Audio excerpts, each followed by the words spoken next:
자, 이번엔 신고서 작성보다는 가산세 문제라고 생각하고 보시면 돼요. 세무이금 문제는 가산세가 거의 다 웬만하면 잘 들어가 있어요.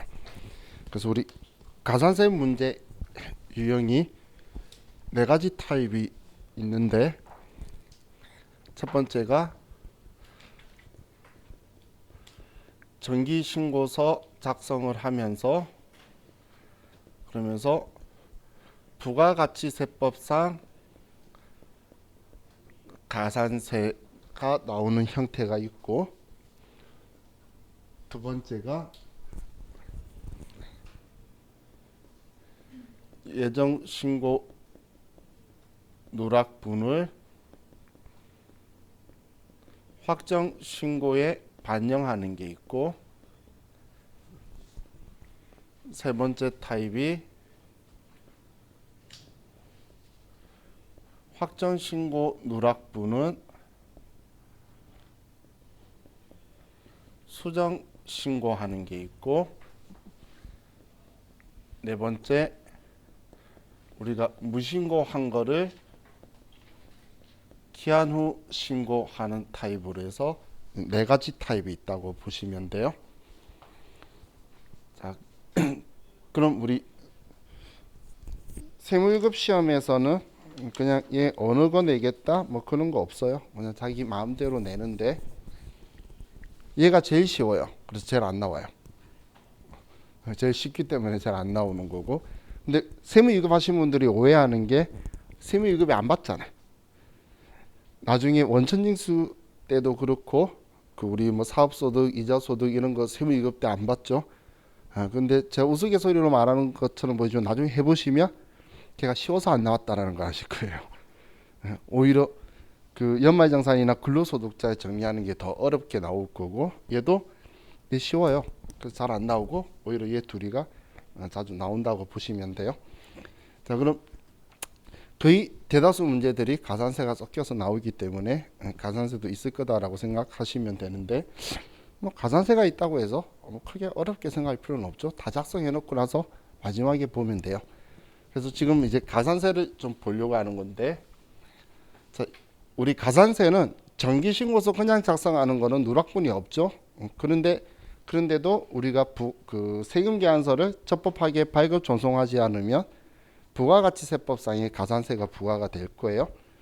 그리고 얘네들도 부가가치세법상 가산세가 있을 수도 있는데, 그게 플러스 이제 국세기본법상 가산세인 신고납부를 똑바로 하지 않았을 때 가산세가 같이 들어가는 거예요. 근데 예정신고 누락분 확정신고 때 반영하는 이거는 우리가 몇 개 빠뜨린 거죠. 그래서 이걸 과소신고라고 표현하는 거고, 지금 4번 무신고는 25일까지 통째로 신고 안 한 거예요. 그럼 통째로 안 했기 때문에 신고 기간 이후에 했다라고 해서 기한 후 신고라고 표현하는 거예요. 그럼 당연히 얘들보다는 얘가 더 괘씸하겠죠. 통째로 안 했으니까. 얘는 몇 개 빠뜨렸구나, 사람인데, 그렇게 생각할 건데, 얘는 통째로 안 했기 때문에 이제 가산세율은 얘보다 좀 더 높을 거예요. 그럼 우리 가산세는 부가가치세법이니까 부가가치세법상 가산세와 국세기본법상 가산세로 두 개로 분리시켜져 있죠. 그럼 우리 그 지금 부가가치세 신고서 9103번 해서 들어가서,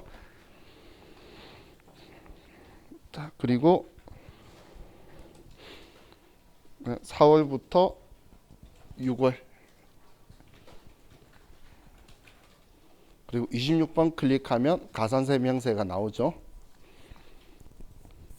그럼 오른쪽 가산세 명세에서, 제가 번호가 기억이 안 나요. 세금계산서 합계표라고 적혀 있는 곳 있죠. 거기서 지연 제출이라 적혀 있는 곳하고 신고 불성실에 무신고 일반하고 그 경계선 있죠. 그 경계선을 가지고 해서 위쪽으로는 부가가치세법상 가산세고, 거기 아래쪽에 영세율 과세표준 신고 불성실까지가 국세기본법상 가산세예요. 그럼 우리 그 아래에 현금 영수증이라든지 뭐 부동산 임대 공급가입 명세서라든지 이런 거에 대해서는 시험에 언급은 거의 안 됐기 때문에, 우리는 또 현금 영수증 의무 발급 대상 업종이 아니에요. 제조업이라서. 그렇기 때문에 아래쪽 가산세는 부과가 안 되겠죠. 그런데 부동산 임대 공고가입명서에서 작성 안 하면 과세 표준의 1%예요. 그럼 작은 거 아니죠? 왜냐면 월세도 다 들어가는 간주 임대료 1%가 아니고 과세 표준의 1%니까 그게 아래쪽에 있는 거예요. 그럼 꼭 제출해야 되겠죠. 우리 부가세 신고할 때. 자, 그럼 이제 위쪽에 있는 부가가치세법상 가산세부터 하나씩 볼게요.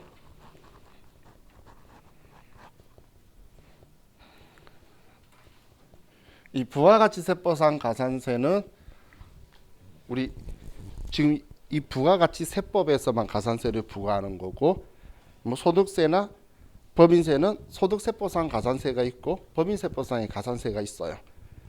그런데 국세기본법상 가산세는 방금 말했던 그 세 법들이 전부 다 공통적으로 있는 가산세예요. 왜냐하면 방금 말했던 법소부의 상위법이 국세기본법이에요.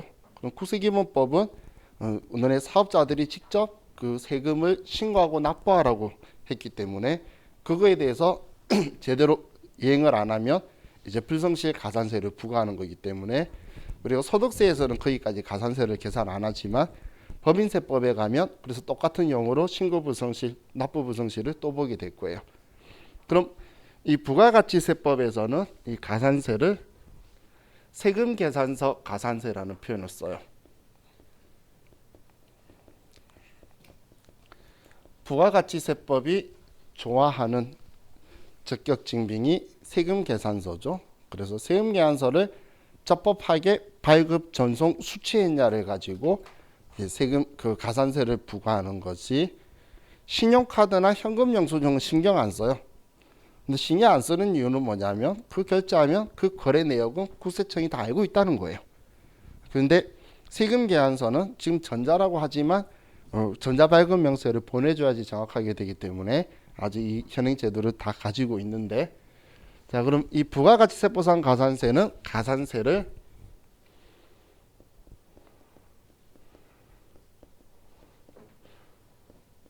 과표를 공급가액으로 잡아요. 공급가액의 몇 퍼센트다, 1%다, 0.5%다. 그래서 공급가액을 가지고 가산세를 부과하게 될 거예요. 자, 그럼 우리는 일반적으로는 종이세금계산서인 경우에는 세금계산서 합계표 가산세와 같이 중복되었을 때 세금계산서 합계표가 우선이에요. 그런데 전자세금계산서 발급 의무자들은 세금계산서 합계표가 뒤고 전자세금계산서 발급, 전자발급명세 전송이 우선이에요. 그래서 그쪽 가산세를 먼저 부과하게 될 거예요. 그럼 우리 첫 번째 세금계산서라고 적혀 있는 곳 있죠. 거기를 보면, 자, 우리 사업자는 전자세금계산서 발급 의무자이기 때문에 전자세금계산서 발급 가산세라고 여러분들이 먼저 생각하시면 돼요. 자, 그럼 전자세금계산서 발급 가산세가 저 위에 지연 발급이 있나요? 지연 발급, 지연 수치, 미발급 이렇게 있는데, 자, 얘네들은 가산세율을 외우실 필요가 없어요. 이 세 칸에 다 100만 원씩 써보시면, 세 칸에 다 100만 원씩 써보시면 얘는 1%, 얘는 0.5%, 얘는 2%가 알아서 옆에 금액이 나와요. 그럼 뭐 굳이 이 가산세율을 외울 필요는 없겠죠. 그럼 여러분들은 어느 날짜 기준으로 어느 칸에 써야 될지의 기준을 정확하게만 체크를 하시면 되겠죠. 자, 그럼 우리가 지연이라는 건 늦었다는 거고 안일 밑자 붙은 거는 안 했다는 이야기잖아. 그럼 언제까지 지연이다라고 말할지 기준점만, 그리고 언제부터 지연이라고 말할지 기준점만 잡으시면 돼요. 자, 예를 들면 우리가 공급을 1월 2일 날 했다라고 볼게요. 그러면 이거에 대한 발급 기한은 언제까지 하면 되죠? 그렇죠. 다음 달 10일까지 하면 되겠죠. 그러면 정상적으로 했다라고 봐서 아무런 가산세가 부과가 안 될 거예요. 자, 그럼 우리는 2월 10일까지 하면 아무 문제가 없는데 2월 11일부터가 이제 지연 발급의 시작이 되게 되는데 이 지연 발급은 우리는 확정 신고 기한까지 하면 그래도 우리 과세 기간이 안 끝났기 때문에 정상적으로 발행한 걸로 볼 거예요. 그래서 7월 25일까지 하면 지연 발급이 될 거예요.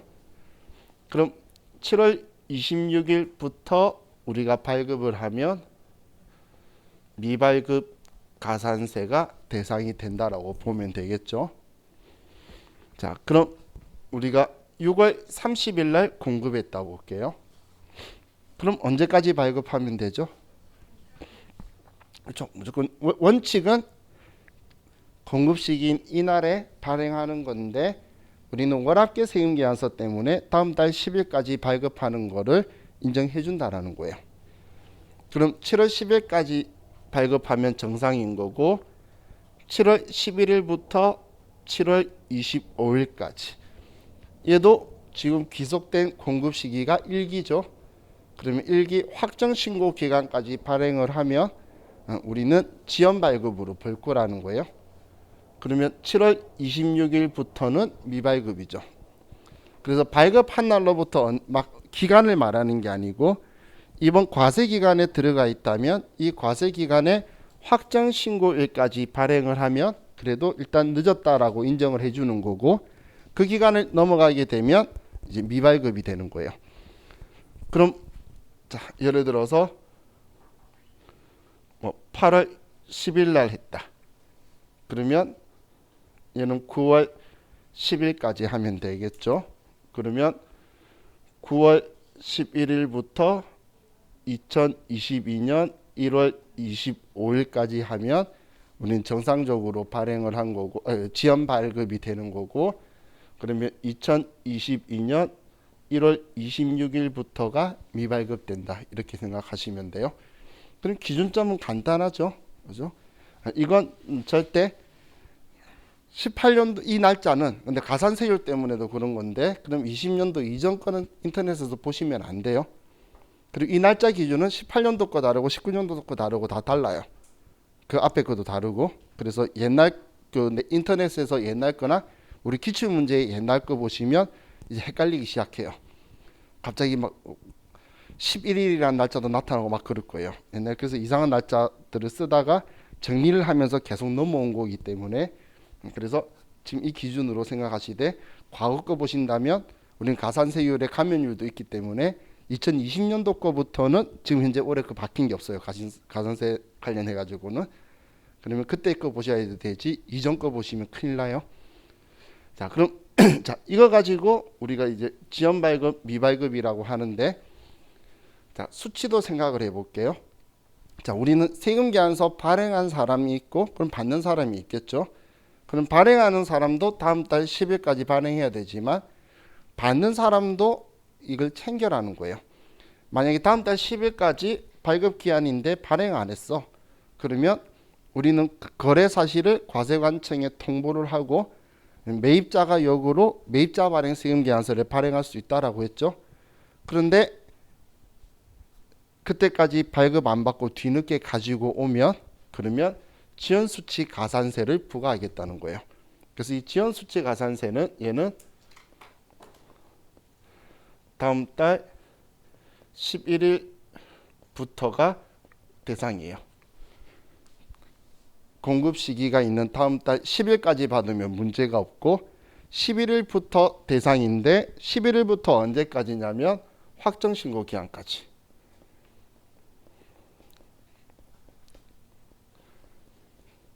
확정신고가 넘어가게 되면 그냥 아예 공제를 안 해주게 돼요. 그래서 미수치라는 가산세가 없어요. 아예 10%를 안 해주니까. 그럼 이 기간에는 우리 공제는 해주는데 0.5%의 가산세를 부과한다는 거고 근데 확정신고 기간이 넘어가 버리면은 그냥 버스 지나간 거예요. 그렇기 때문에 미수치라는 건 없는 거죠. 그럼 우리가 되는 기간은 10일까지 발급하는 사람이든 수취하는 사람이든 챙겨라 이렇게 생각하면 되니까 그렇게 생각하면 별로 어려운 거 없죠. 자, 이게 우리 발급에 대한 건데, 근데 이 발급에서 자 우리가 또 하나 기억해야 될 게 전자세금 계산서 발급 의무자는 우리는 꼭 세금 계산서를 발급해야 되는데, 만약에 종이 세금 계산서를 발급을 하게 되면 그러면 가산세 1%를 부과하게 돼요. 과거 옛날에는 미발급 가산세라고 명칭이 붙어 있어서 여기에 넣어야 됐어요. 근데 좀 더 과거에는 2%를 다 부과했었어요. 그러다가 이제 미발급 가산세 1%라고 했다가 지금 현재는 그냥 가산세 1%라고 명칭이 바뀌었어요. 그래서 가산세 1%라고 바뀌면서 이 종이세금 계산서는 여기에 입력해도 되고 여기에 입력해도 되게 바뀌었다라고 보시면 돼요. 그럼 아무 곳이나 써도 상관없이 전자세금 계산서 발급 관련 가산세니까 여기 안에서 두 군데 중 아무 곳이나 넣으면 돼요. 그럼 여기가 1%니까 여기에 넣는 게 편하겠죠. 그래서 여기에 넣어도 되고, 여기에 넣는다면 2%가 나오니까 1%로 바꿔주셔야 돼요. 과거에는 여기에 2% 1% 섞여 나오는 거 질문하려고 막 문제 내고 있었어요. 그럼 혼자 막 옆에 계산을 적어야 되잖아요. 과세표준의 과표랑 틀리니까. 그러다가 이제 저렇게 되면서 이야기가 틀려진 거예요. 그래서 여기에 들어가 있는 거 볼 수도 있고, 또 나중에 보면 여기에 들어간 것도 볼 수 있고, 내는 사람 지 맘대로 넣어요. 그러면 가산세 금액만, 근데 둘 다 똑같은 건 1%가 나와 있을 거예요. 그래서 그것만 기억하시면 돼요. 그럼 참고로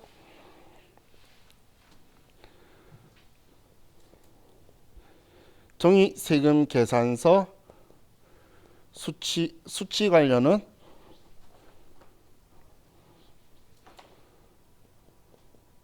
수치는 그냥 문제 없어요. 그 종이세금 계산서 받는다고 해서 우리한테 가산세가 있다면 말도 안 되는 상황이 되죠. 그러면 우리 전자세금 계산서 발급 안 하는 사람한테 물건 사지 말라는 이야기인 거예요. 영세한 사업자한테. 그건 말도 안 되는 이야기죠. 그래서 종이세금 계산서 받는 건 문제 될 거 없는 거예요. 발행해야 되는 사람이 그걸 발행을 안 했을 때 가산세가 되는 거지. 그래서 종이세금 계산서 수치 적혀 있으면 그냥 신경 안 쓰시면 돼요. 그거는 상대방이 전자세금 계산서 발급 의무자인데 종이세금 계산서 발행했죠. 그럼 걔가 혼나야 되지, 내가 문제 될 건 없다는 거예요.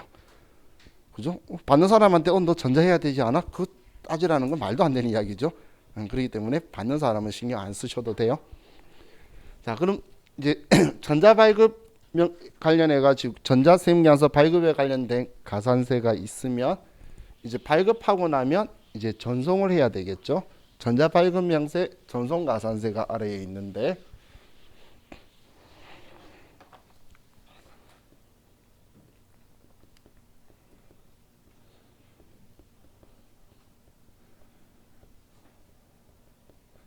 이 전자발급 명세 전송가산세는 우리 전자세금 계산서 발급 가산세 적용 시 미적용하는 거예요. 전자세금 계산서 발급 세금 계산서 발급 가산세하고는 이중과세를 안 한다는 이야기예요.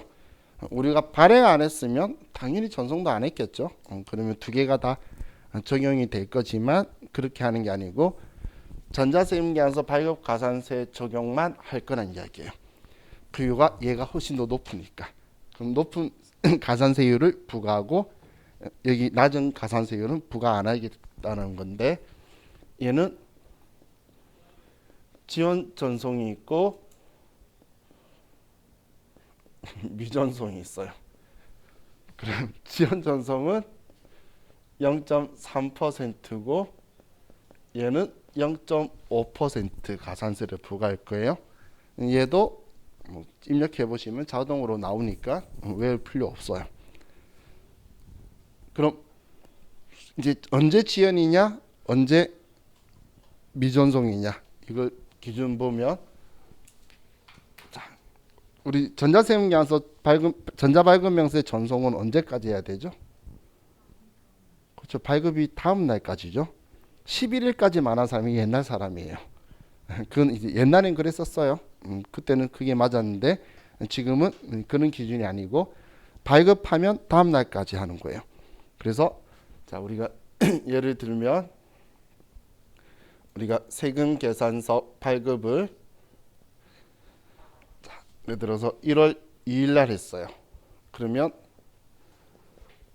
전송 기한은 다음 날인 1월 3일까지 하면 정상적으로 한 거예요. 뭐 그날에 발해도 되고 그날에 발급 전송했다 그러면 잘했네 하고 끝나는 거고 다음 날까지 해도 문제 없는데 그럼 1월 4일부터 우리는 지연 전송이 시작되는 거고 그럼 얘도 확정 신고 기한까지 전송하면 우리는 지연 늦게 했다라고 인정해 주겠다는 거예요. 과세 기간 우리 끝나서 우리 확정 신고할 때까지 하면 정상적으로 했다고 해줄 거예요. 그러면 7월 26일부터는 미전송이죠. 그럼 얘 엄청 쉽죠. 왜냐면 미발급이랑 같잖아. 그러면 그 과세 기간에 대한 확정 신고할 때까지 가지고 오면 전부 다 지연 늦었다고 하는구나. 발급도 그렇고 전송도 그렇고 그렇게 기준 잡으시면 돼요. 그럼 6월 30일이면 7월 1일까지고 그럼 7월 1일부터 7월 25일까지 그럼 7월 26일부터는 미전송이죠. 7일부터 자 이렇게 되겠죠. 그죠? 그럼 우리 이건 안 써도 이제 아시겠죠? 그래서 우리 전송은 이 기준 가지고 있으니까 자 그럼 우리 전송 아래에 세금 계산서 합계표에라고 적혀 있죠. 거기에 보면 제출 불성시 그리고 지연 제출이라고 적혀 있는데 그 가산세는 이거하고 같은 가산세예요. 미전송이 제출 불성실이고 지연 전송이 우리 지연 제출이다라고 보시면 돼요. 가산세율이 같게 부과가 되게 되어 있을 건데 과거에는 세금계산서 합계표를 내야 됐어요. 그 이유가 뭘까?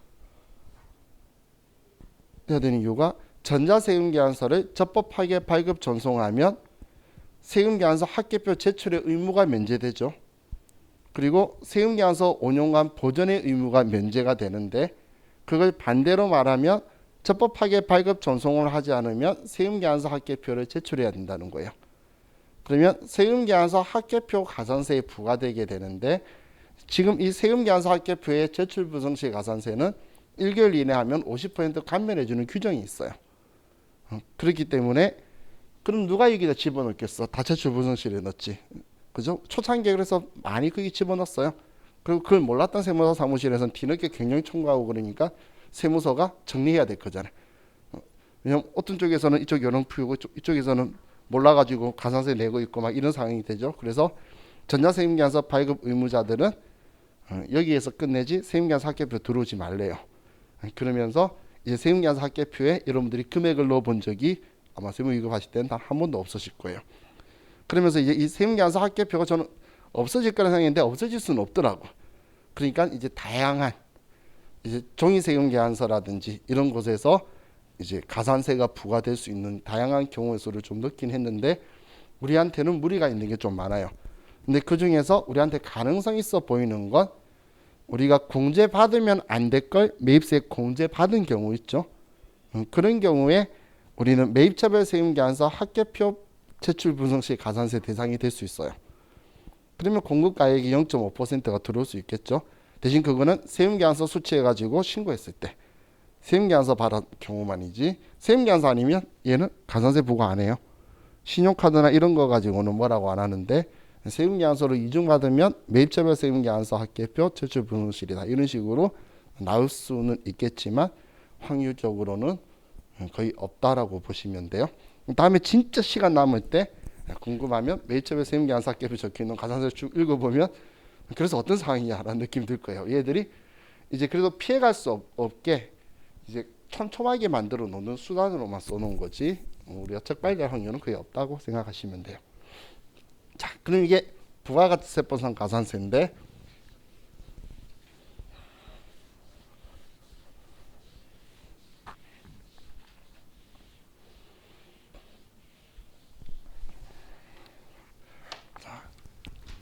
그럼 이번에는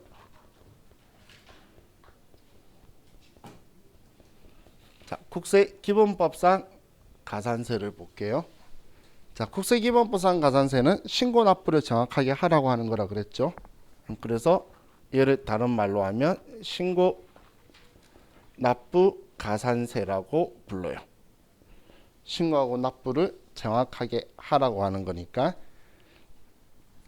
그러면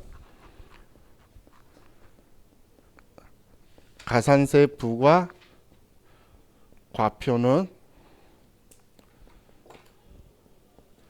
누락한 납부세액이나 아니면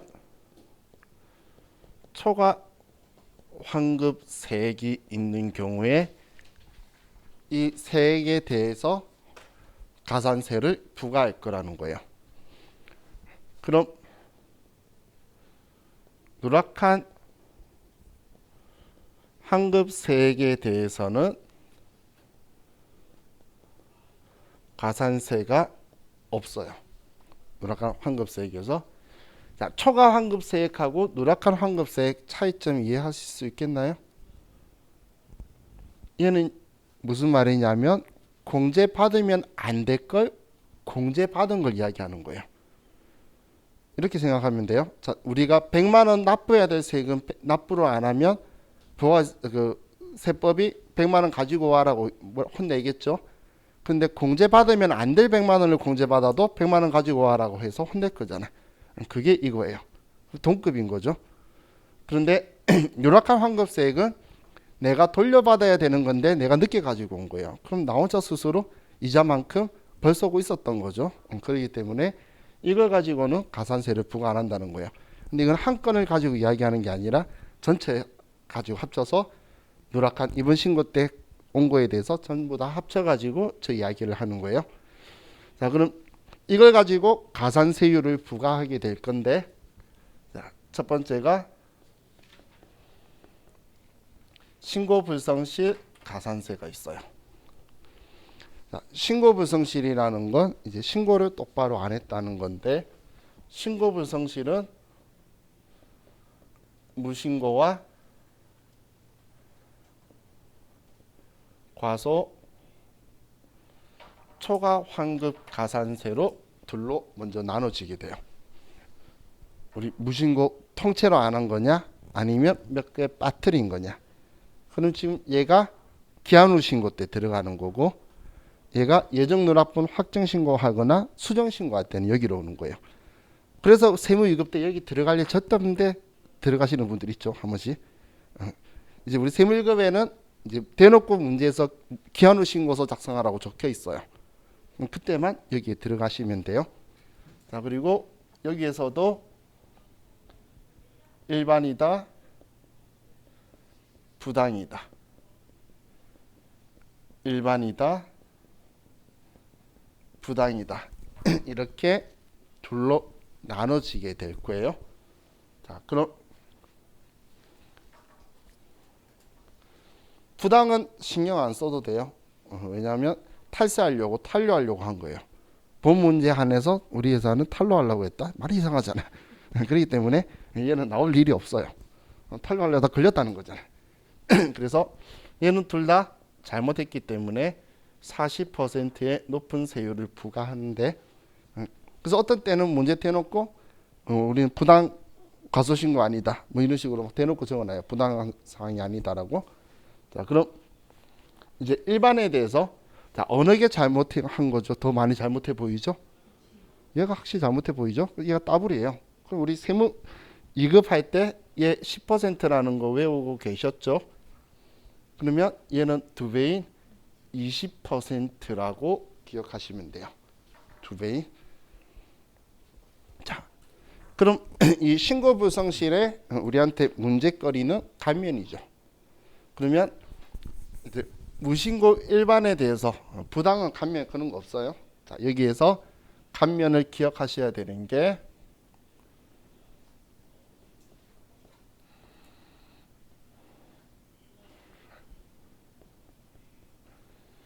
1개월 이내 신고하면 그러면 50%를 감면해줘요. 근데 얘는 같이 기억을 좀 해주시는 게 얘네들은 이제 우리 법인세법 가서도 감면되냐 안 되냐를 선택할 거예요. 거기서는 이제 몇 퍼센트 감면하는 게 아니라 가산세율이 20%, 10% 이렇게 두 개가 보이게 돼 있어요. 그럼 내가 이제 선택을 하는 거니까 상황을 파악해야 되겠죠. 그럼 날짜를 봐야 되겠지. 뭐 이런 식으로 우리가 보게 될 거예요. 그러면 얘는 지금 1개월 이내 신고하면 50% 감면인데 우리 379페이지에 보면 기한 후 신고시라고 해서 379페이지에 보면 아래쪽에 기한 후 신고시에서 감면율이 있어요. 그죠? 그런데 자, 일단 우리가 일반적으로 20% 1개월 이내 신고시 이걸 기억하면 좋아요. 그런데 나머지 것까지 기억할 정도의 정성을 보일 필요는 없어요. 그죠?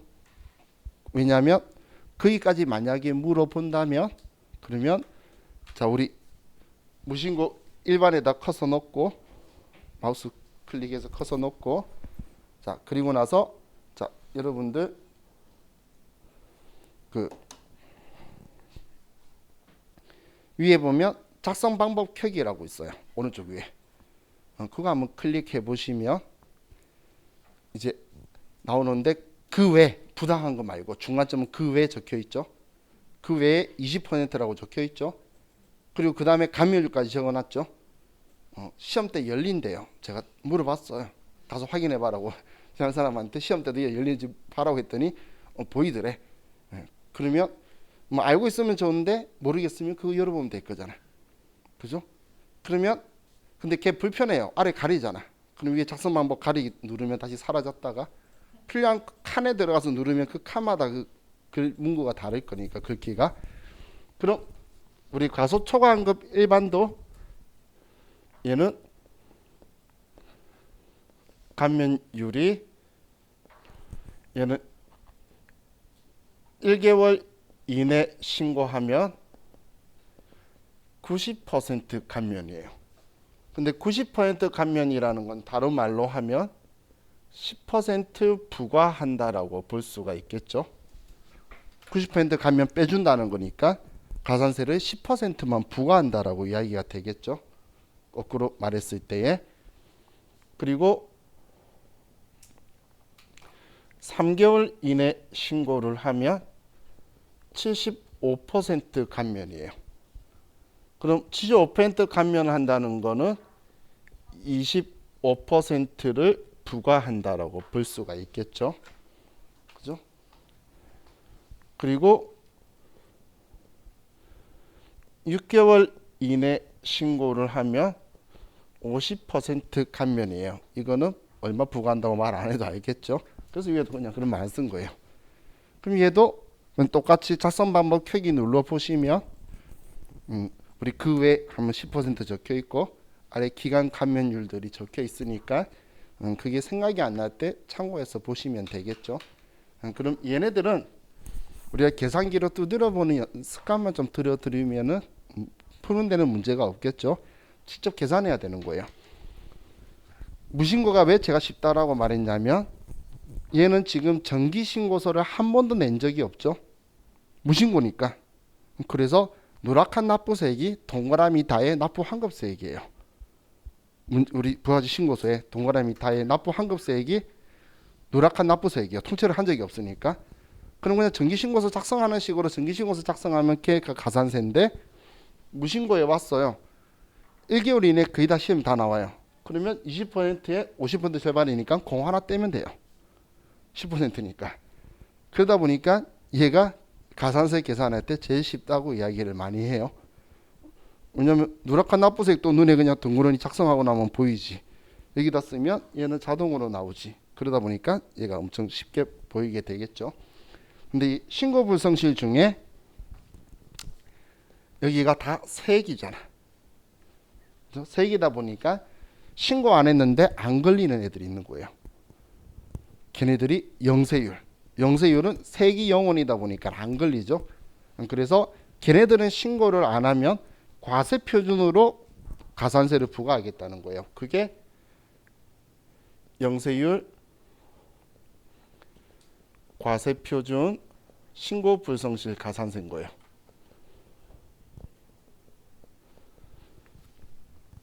그럼 영세율 과세표준 신고 불성실 가산세도 신고 불성실 가산세인데 영세율은 과세표준으로 가산세 부과하겠다. 세액이 없으니까.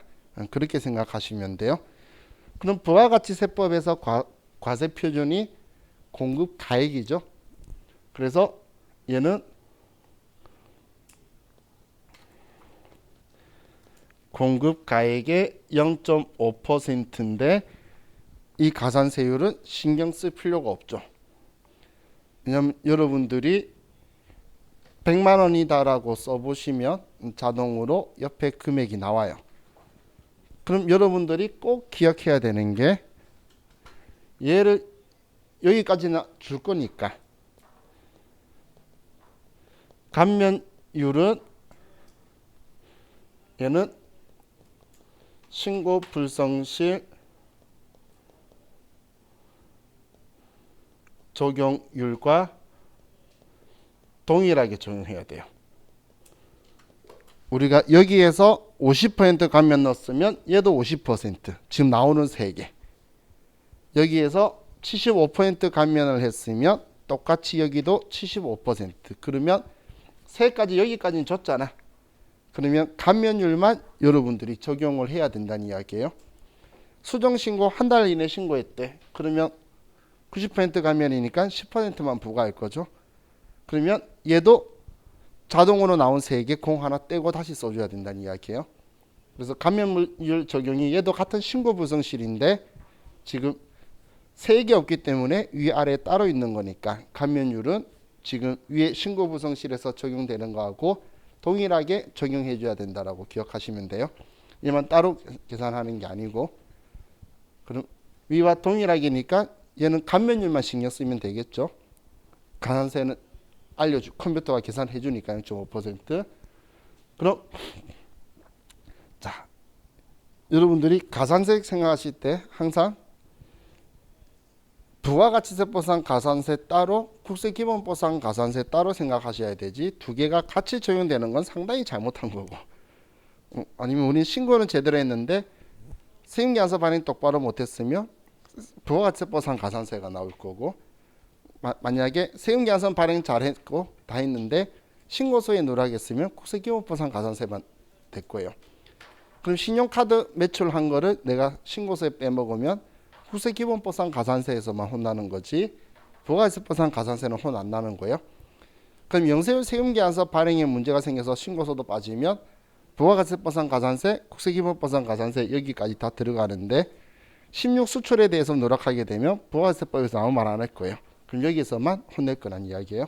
그래서 이 두 개를 이원화시켜서 생각하셔야 되지 함께 간다고 절대 생각하시면 안 돼요. 두 가산세는 서로 따로따로 넣을 거예요. 그럼 지금 세금계산서 이야기하잖아요. 그럼 우리 회사 겸용사업자면 계산서 똑바로 발행하는 건 누가 혼낼까요? 계산서. 그럼 우린 법인이니까 법인세법이 혼낼 거예요. 그럼 나중에 그래서 계산서 발급 지금 여기 말고 앞에 부가세법 한 것처럼 계산서 발급 미발급 조건이 똑같아요.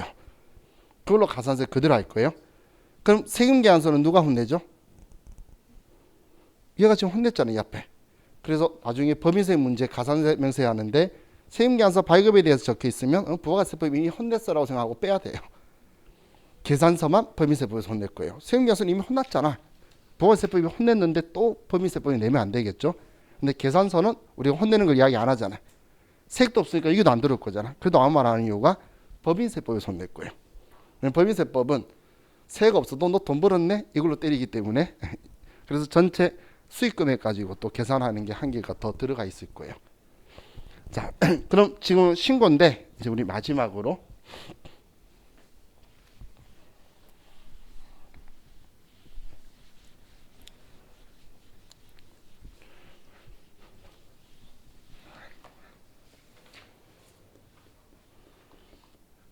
납부지연 가산세를 보면 납부 불성실 가산세가 이름이 바뀐 게 납부지연 가산세인데 얘는 이자 성격이에요.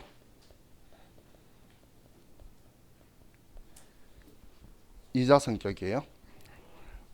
그러면 우리 법정 1일 이자율이 만분의 2.5예요. 만분의 2.5. 그렇기 때문에 우리 가산세는 계산이 누락한 납부세액이나 초과 환급세액 곱하기 만분의 2.5를 하면 하루 이자가 나오는 거겠죠. 그렇기 때문에 곱하기 미납일수를 곱해줄 거예요. 이건 너무 열심히 볼 필요 없어요. 우리 컴퓨터가 계산해 주잖아요. 그것 때문에 날짜를 쓰는 거예요.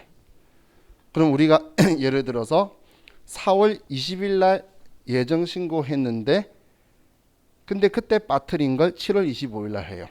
그러면 당초 납부 기한은 며칠이라 써야 되죠? 4월 20일 날 신고했던 뭐든 간에 우리는 4월 25일까지 하면 되는 거였잖아. 그러면 미납일수 카운팅은 4월 26일부터 돼야 되기 때문에 25일이라고 써주는 거예요. 또 20일 날 신고했다고 20일이라고 쓰는 게 아니에요. 일부러 그런 식으로 장난을 칠 거니까. 그래서 그리고 만약에 당초 신고 날짜가 4월 27일이었어. 토요일이 25일이어서 그러면 4월 27일까지라고 쓰는 거예요. 그렇게 해서 날짜를 계산해 갈 거다라고 보시면 돼요. 우리 날짜 쓰면 금액은 계산 컴퓨터가 해줄 거니까 우리는 그 금액 가지고만 보면 되겠죠. 자, 이렇게 하면 우리 가산세 문제 풀 거에 대해서 봤고, 자, 우리 이제 쉬었다가 이 기출 문제 나와 있는 것들 보도록 합시다. 쉬었다 할게요. 377페이지 기본 예제 먼저 풀어볼게요. 자, 1기 예정신고 시 누락분에 대한 자료이다. 제1기 부가가치세 확정신고서에 반영하고 가산세를 계산하여 입력하시오. 전표 입력은 생략하며 부가세 신고서에 직접 반영할 것. 납부지연일수 91일 적용. 이건 지금 신경 안 써도 되죠? 그죠? 자, 그럼 먼저 자, 얘네들 내용이 예정신고 시 누락분 자료라고 적혀 있죠. 그럼 전부 다 누락분이란 뜻이죠. 그러면 우리는 여기 우측에 매출의 누락분하고 그리고 매입의 누락분하고 여기에다가 먼저 입력을 해서 넣어야 되겠죠. 자, 그럼 첫 번째 제품 공급에 대한 세금 계산서 내역이네요. 그럼 매출이죠. 그럼 매출 세금 계산서니까 우리는 33번 칸에 먼저 1000만 원에 100만 원이다라고 나와야 되겠고 다음 자, 공급일이 3월 30일이에요. 세금계산서 작성일은 3월 31일 말일자로 작성한 거죠. 그럼 발급은 다음 달 10일까지 해야 되는데 4월 11일까지 늦게 했네요. 그러면 얘는 지금 그래도 7월 25일 이내 했기 때문에 지연 발급이 되겠죠. 그래서 자, 부가세법상 가산세는 자, 오늘 바로 써버릴게요. 지연 발급에 공급가액 1000만 원을 써주면 되겠죠.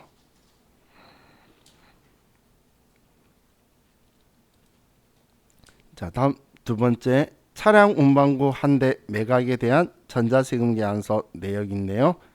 그럼 얘도 매출에 대한 세금 계산서 700만 원이니까 그럼 1번 칸에 700만 원이 더해져서 1700만 원이 될 거고 자, 그럼 이제 얘는 공급일이 3월 25일 세금계산서 작성일자는 3월 31일 그리고 발급일자는 4월 10일 여기까지 문제 없죠. 근데 전송을 4월 12일 전송을 다음 날에 안 했네요. 그래도 7월 25일까지 했으니까 우리는 지연 전송 가산세 대상이 되겠죠. 그럼 자, 가산세 가서 지연 전송에 700만 원. 여기를 왜 내가 1700이라 썼지? 잠시만. 제가 엉뚱한 데 썼죠. 얘를 1700이라 써야 되는데 그죠? 제가 정신 졸랐어요. 앞에 세금계산서 누락한 건 여기다 써야 되는 건데 같은 1000만 원이라고 여기다 쓴 거예요. 내가 잘못 썼던 거예요. 자, 그럼 지금 얘 첫 번째 거고 얘 두 번째 거죠. 자, 여기에 1700 들어가야 되는데 제가 그냥 1000만 원 보고 그냥 써버렸네요. 자, 다음 세 번째, 제품을 매출 거래처에 선물로 제공한 금액이 150만 원, 시가 200만 원. 얘는 사업상 증여에 해당하는 간주 공급이죠. 그럼 시가고 우리는 과세에 증빙 없는 기타. 그럼 34번 칸에 200만 원을 여기에 써줘야 되겠죠.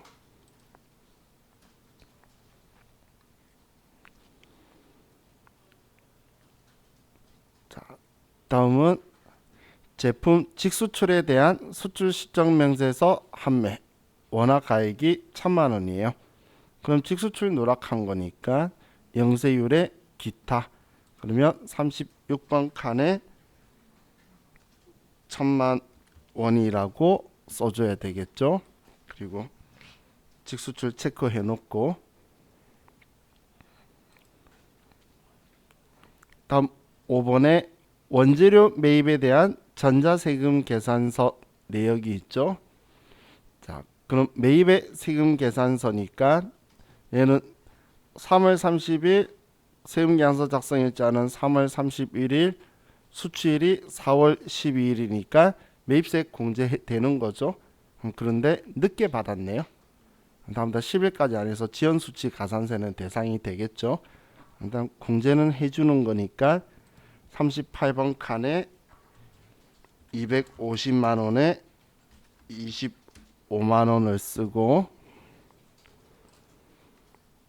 그리고 지연수취 가산세가 250만 원이 들어가면 되겠죠. 지연수취 가산세로. 자, 그럼 우리 1번에 대해서 작성이 끝났는데 그럼 우리 이거에 대해서 이제 누락한 납부세액을 계산을 하면 예정신고 때 누락한 납부세액은 여기 누락한 매출세액에서 누락한 매입세액 이 금액을 빼도 되고 아니면 누락한 매출세액에서 누락한 매입세액 여기를 빼면 되겠죠. 똑같은 값이죠. 그럼 아니 문제 보고 옆에 적어놓고 계산하셔도 되고 중요한 건 주의할 게 매입에서 예정 때 누락분이라 하더라도 불공제가 있으면 그건 빼면 안 되겠죠. 누락한 납부세액 계산할 때. 그럼 얘 둘이 빼면은 금액이 165만 원 되겠죠. 그럼 165만 원을 자 우리 165만 원 계산했으면 그 금액 계산한 이유가 국세기본법상 가산세 계산하려고. 그럼 예정 누락분 확정 신고 때 우리가 누락한 거라면 과소 신고니까 71번에 165만 원이다라고 쓰면 되죠. 자, 그럼 자, 165만 원인데 자, 얘는 10% 가산세율 적용이죠. 그러면 0.1%라고 쓰고 근데 예정 신고 때 누락한 거 확정 신고 때 반영을 하면 75% 감면이니까 25%만 부과하면 되겠죠. 그래서 25%를 부과를 하면 금액이 41,250원이 되네요.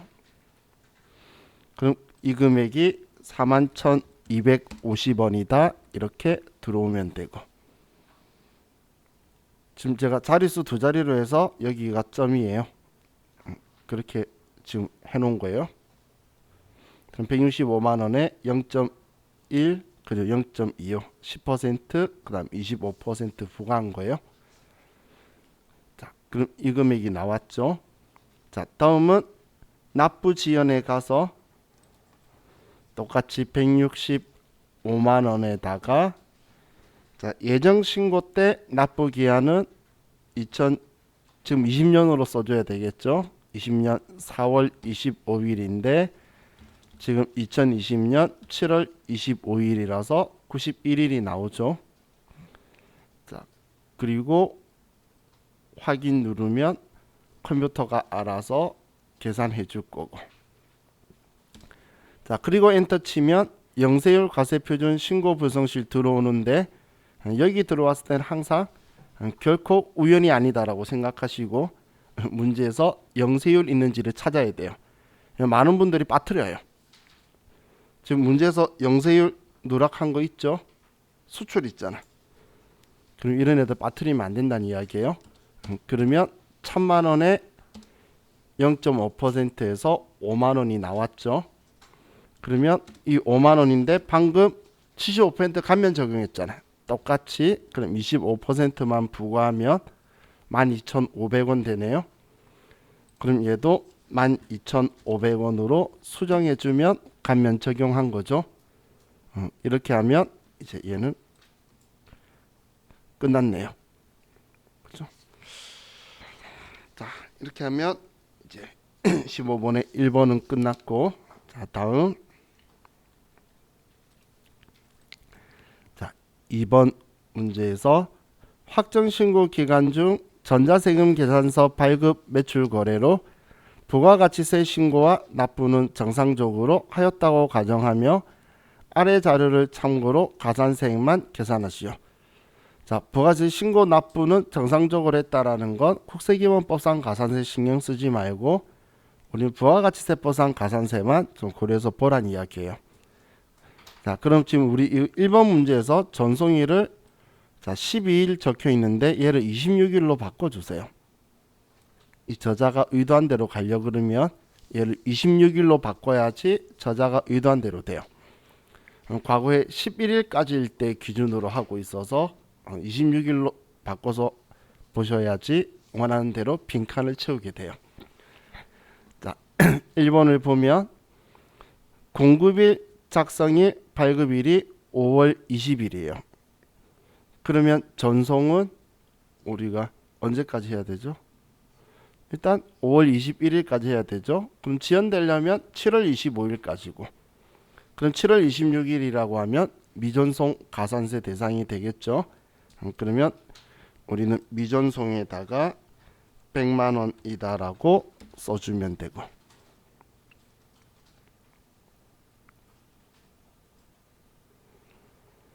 다음 공급일이 6월 10일이고 작성일이 6월 30일, 발급일이 7월 27일, 전송일이 7월 27일. 자, 6월 10일 거면 작성일자 6월 말일, 발급은 7월 10일까지. 그럼 7월 25일까지 하면 되는데 지금 발급일에서 걸렸죠. 그렇기 때문에 얘는 미발급 가산세 대상이 되겠네요. 1,500만 원이. 그러면 미발급 가산세에 1,500만 원이다라고 써주면 되겠죠. 자, 지금 이렇게 그림 그리는 게 저자의 큰 그림이었어요. 그런데 앞에 미전송에서 날짜가 바뀐 게 적용이 안 돼서 그렇게 돼서 제가 26일로 바꾼 거였어요. 만약에 10일 그대로 한다라고 하면 지연 전송에 100만 원이 더해져야 될 거예요. 그렇게 생각하시면 되겠죠. 자, 그럼 이제 우리 가산세 기출 문제 있는 것들 좀 보면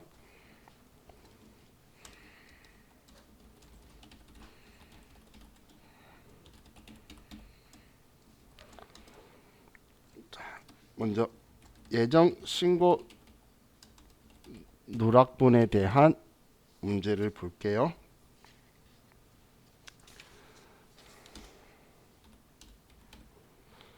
563페이지로 가서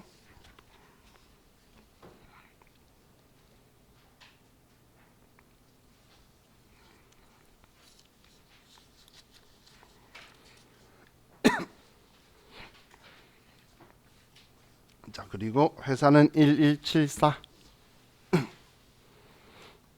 563페이지 1174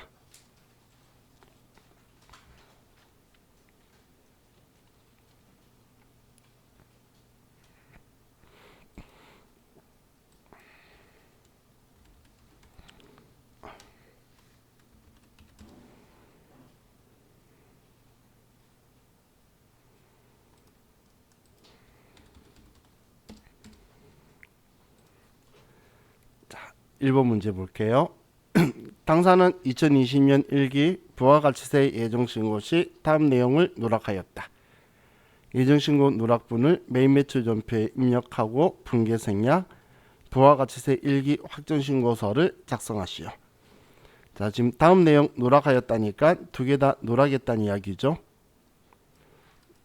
자, 그럼 수출한 재화에 대한 신고 누락한 거 텍사스한테 산적일이 3월 18일이고 대금 결제일은 미래 날짜니까 산적일 기준 환율로 계산을 해서 2만 달러 계산해서 써주면 되고, 다음 2번은 공장 건물 3월분 임차료에 대한 매입분 전자세금계산서 누락한 거네요. 그럼 매입세금계산서도 우리가 입력을 해주면 되겠네요.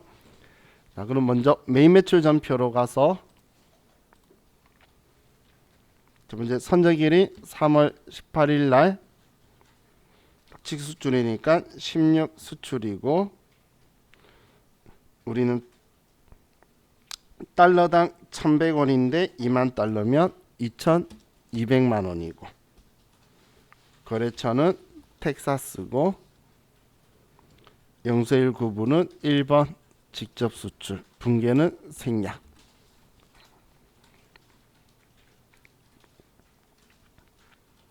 여기까지 하셨죠? 그럼 예정 누락분 확정 신고에 반영되도록 설정 잡아줘야 되겠죠? 그러면 여기 라인 어디든 커서 올려놓고 위에 작은 화살표 클릭해서 여기 클릭을 해서 예정 누락분을 클릭하고, 그럼 확정 신고는 지금 1기니까 2020년 4월 달이 개시 연월이죠. 2020년 4월이라고 쓰고 확인. 자, 그럼 이제 누락분이니까 이따 열면은 들어올 거예요. 다음 2번은 우리는 3월 30일자 매입세 공제되는 거니까 51번 매입과세고, 3월분 임차료 120만 원의 별도, 거래처는 풍경, 전자세금계산서고 분계 생략. 자, 그럼 이 전표도 예정 누락분 해줘야 되겠죠. 자, 위에 화살표 클릭하고 예정 누락분 클릭, 2020년 4월, 그리고 확인. 자, 그럼 이제 두 개가 다 작성이 되었어요. 자, 그럼 이제 부가가치세 신고서 1기 확정 신고서를 열고,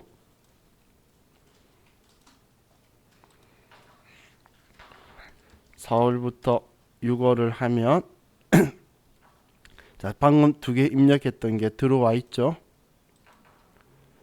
자, 그럼 얘가 들어와 있는데, 자, 지금 누락한 납부세액이 나오게 되죠. 맞나요? 환급세액이 나오게 되죠. 그러면 가산세가 신고 불성실 가산세는 없는데, 사실 이렇게 된 이유가 영세율이기 때문이죠. 그래서 자, 우리는 이런 경우에는 신고 불성실 가산세와 납부 지연 가산세는 없지만 영세율 과세표준 신고 불성실 가산세는 있겠죠. 그래서 얘는 2,200만 원이 여기에 들어올 거고, 근데 이번에 신고 불성실 가산세 없었지만 예정 때 누락한 거 확정 때 한 거죠. 그렇기 때문에 3개월 이내 신고한 거니까 75% 감면 적용해야 되겠죠. 그래서 11만 원 세금 계산해 줬으니까 25% 부과를 하면 얘는 27,500원이 가산세가 되겠죠. 그죠? 이렇게 해서 가산세 나오면 27,500원 나오면 정확하게 얘를 푸신 거예요. 그리고 저장하면 끝.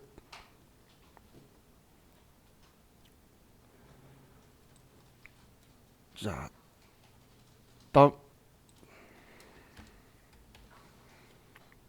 589페이지를 가서 1176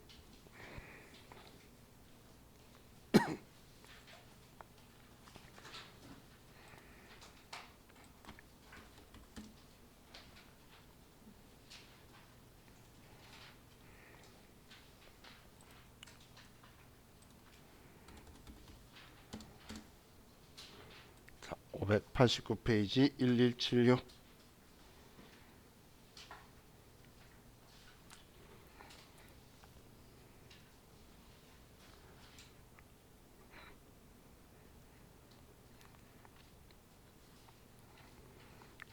문제 볼게요. 1번 다음은 부가가치세 신고와 관련된 부속명세서 자료이다. 이를 참조하여 2기 확정분 부가가치세 신고서를 완성하시오. 단 주어진 자료 외에는 없는 것으로 하며 매입매출 전표에 입력된 자료는 무시하고 매입매출 전표에 추가로 입력하지 아니한다.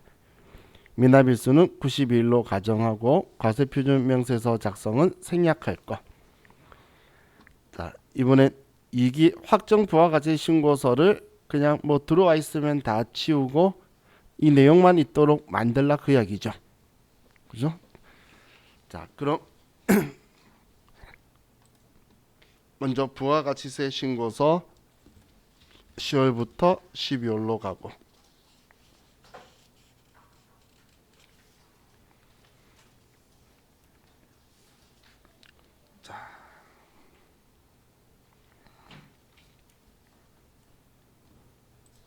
첫 번째 1번 매출차별 세금계산서 합계표의 일부 자료 전부 다 과세기간 종료일 다음 달 11일까지 전송된 세금계산서 발급분 적혀 있는데 자 이건 서식에 적혀 있어서 그렇지 11일은 신경 쓰지 마시고 이때까지라고 적혀 있는 건 정상적으로 발급 전송한 분이라고 보시면 돼요. 그럼 우리는 사업자한테 세금계산서고 얘가 그대로 10%니까 모두 다 일반 과세죠. 자, 그럼 부가가치 신고서 우리 과세 세금계산서 1번 칸에 5억 600만 원을 써주면 되겠네요. 자, 1번 칸에 5억 600만 원을 써주면 되고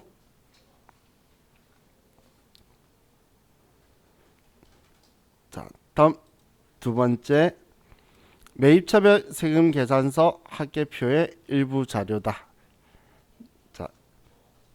과세기간 종료일 다음 달 11일까지 받은 거 전자로 제대로 받은 거하고 그 외 얘는 뭐 종이세금계산서 뭐 이런 것들이겠죠. 자 그럼 이 정보들이 있는데 과세기간 종료일 다음 달 11일까지 전송된 전자세금계산서 외 발급분은 매입차별 명세는 정확하게 작성되었다. 한마디로 얘는 종이나 이런 거기 때문에 얘는 제대로 작성하기 위해서 공지된다는 이야기죠. 그럼 전부 다 합치면 위에 3억 1,200만 원인데 얘 전부 다 세액도 이 금액이니까 그냥 이대로 그리고 이거에 대해서 고정자산이라는 표현이 없죠. 그러면 별말 없으니까 일반에다가 합계에 있는 금액을 쓸게요. 10번 칸에 3억 1,200만 원 3,120만 원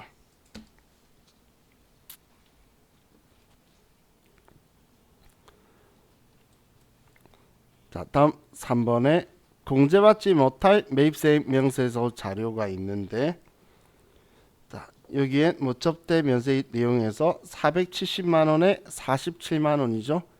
지금 얘는 세금계산서 받은 건 여기에 들어와 있겠죠. 그러니까 이 부분만 이 중에서 공제 안 되는 게 이 내역에 있는 거다라는 그런 이야기죠. 그럼 16번에 50번 가셔서 400만 원에 47만 원 써서 공제 안 되도록 빼면 되겠네요. 50번 가서 470만 원에 47만 원 이렇게 써서 공제 안 되는 부분을 빼주고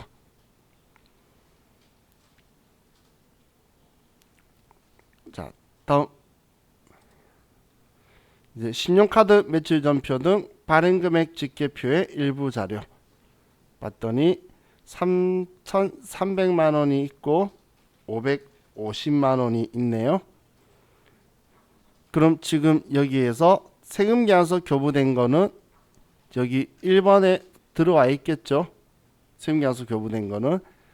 그러면 순수하게 신용카드나 현금 영수증 된 것만 3번 칸에 쓸 건데, 그럼 얘 그냥 공급가입을 하면 3천만 원하고 그 중에 세금계산서가 500만 원짜리 발행됐으니까 2,500만 원짜리가 우리 3번 칸에 들어가야 되겠죠.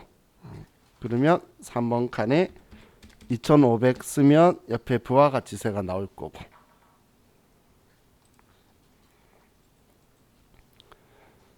자, 다음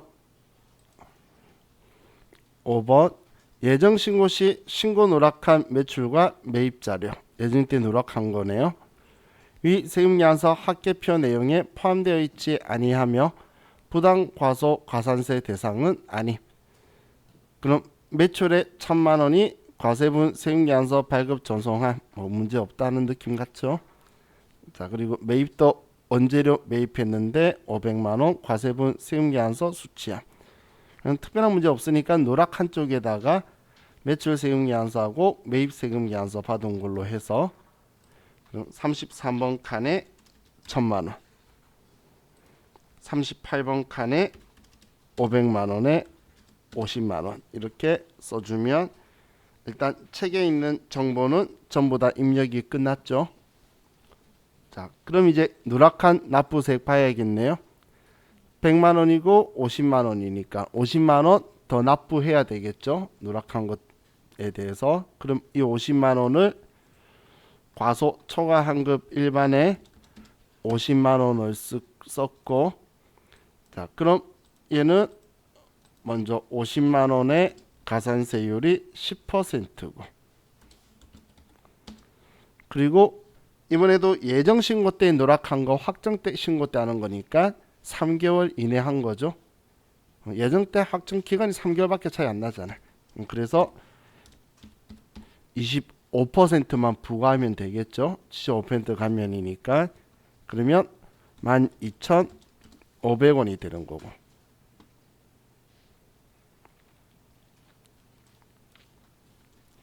자, 그리고 납부 지연해서 50만 원 쓰면 당초 납부 기한은 지금 얘가 2기죠. 그러면 2020년 7월 25일, 지금은 2021년 1월 25일이다. 아, 죄송해요. 그렇죠. 9월이죠. 10월이죠. 이제 산수도 안 된다. 큰일. 자, 그러면 10월 25일이죠. 그러면 92일 계산해서 컴퓨터가 나올 거고, 우리 영세율 과세 표준은 없죠. 그렇기 때문에 이렇게만 하고 저장하면 끝나겠네요. 그냥 보여주는 것만 좀 거창하게 다른 거랑 섞어서 우리가 그림으로 하도록 문제를 만들었죠. 근데 얘도 나름 야심찬 계획이었던 것 같아요. 왜냐하면 이거 가지고 10점이나 주고 있으니까 한 개 가지고 끝내겠다는 이야기죠. 그러면 나름 야심찬 계획이에요. 그 뒤로 이렇게 한 번도 안 나왔지만. 자, 다음 614페이지.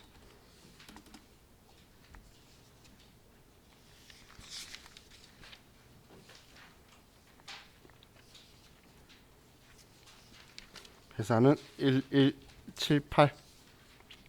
614페이지. 회사는 1178.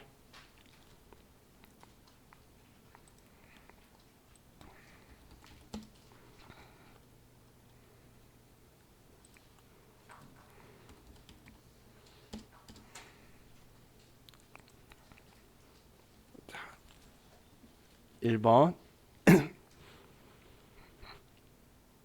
다음 자료 보고 2020년 1기 확정 부가가치세 신고서를 작성하시오. 과세표준 명세서는 생략.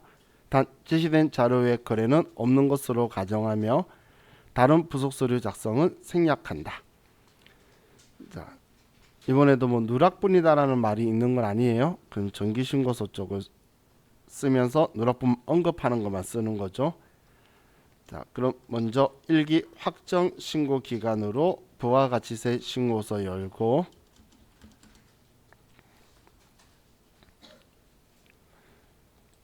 자, 첫 번째 신용카드 과세 매출액이 3,300만 원 부가가치세 포함.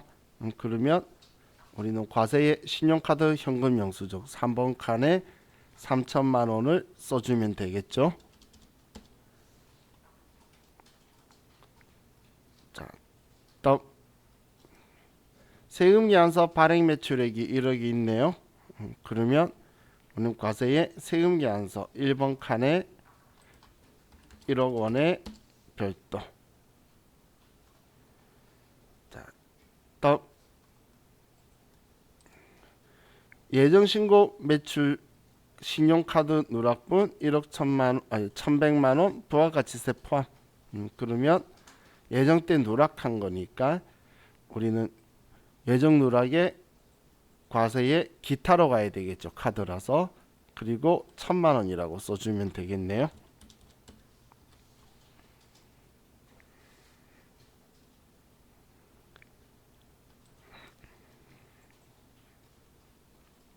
다음 매입 관련 자료에서 세금계산서 수취한 매입액이 5천만 원인데 고정자산 매입분이 2천만 원, 접대용 물품 구입액으로 세금계산서 수취한 매입액이 500만 원 포함됐대요. 그럼 일단 세금계산서 받은 거는 일반 매입과 고정자산 매입을 먼저 구분하고, 그리고 일반 매입이든 고정자산 매입이든 불공제 사유 있는 걸 전부 다 우리 16번에 50번 쓰면 되죠. 그럼 지금 얘네가 포함된 걸 했으니까 일반 매입 10번에는 3천만 원에 300만 원, 11번에는 2천만 원에 200만 원 이렇게 쓰면 되겠네요. 자, 그럼 10번에는 3천만 원에 300만 원, 11번은 2천만 원에 200만 원. 자, 그럼 먼저 이거 쓴 후에 우리는 접대용 물품 구입액으로 세금계산서 수취한 매입액이 500만 원. 그럼 16번에 50번 클릭해서 500만 원에 50만 원이다. 아니네, 맞죠? 자, 잘못 번들었어요. 자, 그럼 다음. 자, 신용카드 과세 매입액 일반 매입분이 1,000만 원 있어요. 그러면 세금계산서 아닌 거 그 밖에 14번에 41번 칸에 보면 일반 매입액 공지되는 거죠. 그럼 1,000만 원에 100만 원을 14번에 41번 1,000만 원에 100만 원이다 라고 써주고,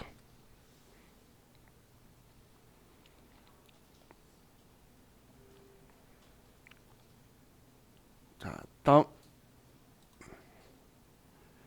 예정신고 매입시 세금계산서 누락분 500만 원이 있네요. 그러면 우리는 예정 누락한 세금계산서 매입 여기에 500만 원에 50만 원.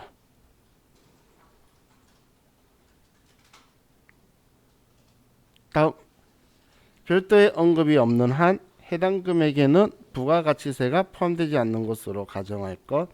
가산세는 일반 과소 신고 가산세를 적용하고 미납일수는 91일로 한다. 우리 다 할 거고 미납일수는 자 우리 여러분들이 그냥 참고로 날짜 수가 일기 예정은 90일이거나 혹은 사회 배수에는 91일이에요. 그 외에 일기 확정은 91일이고 그리고 2기 예정 2기 확정이 92일이에요. 그렇게 해서 우리가 365일 혹은 366일이 되는 거예요. 날짜들이.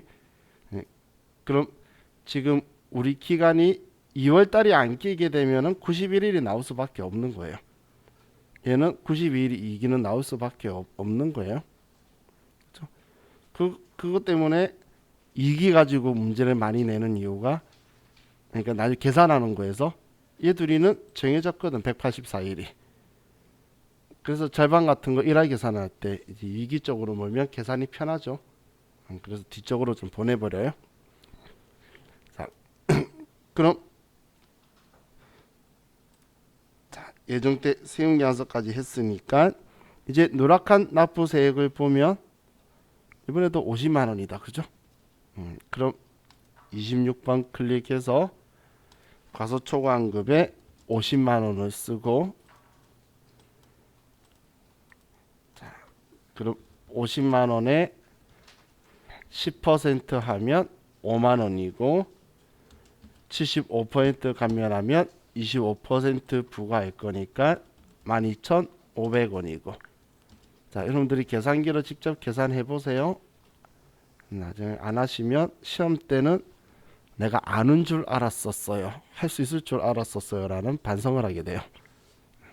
직접 계산기 눌러봐야 기억이 나요.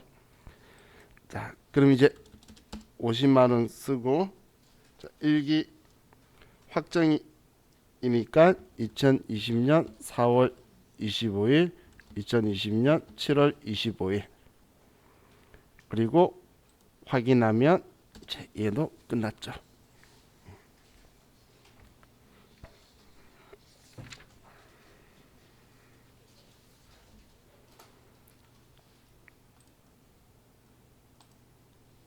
자, 다음 700페이지로 갑시다.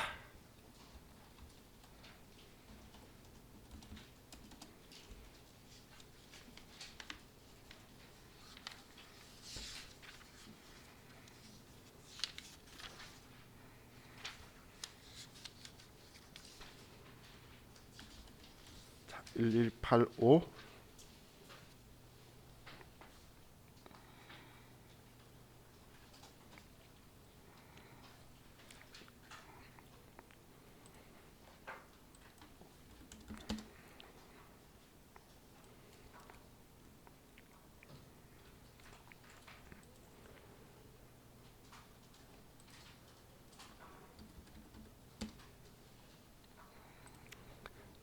이번 문제 볼게요. 다음 자료를 토대로 2020년 제2기 부가가치세 확정신고서를 작성하시오. 단 신고서 작성과 관련한 전표 입력사항과 구비서류 작성은 생략한다. 가산세 계산 시 적용할 미납 일수는 92일이고 부당 과소신고가 아니다. 그럼 일반 과소신고란 이야기지. 그죠? 자, 그럼 이제 매출 사항이 있네요. 첫 번째 10월 1일 날 상품 매출하고 전자세금계산서 발급 전송. 얘는 뭐 특별한 거 없으니까 1번 칸에다 2억 원 쓰면 되겠어요. 자, 이기 확정신고서로 가서 1번 칸에 2억 원이라고 써주면 되고.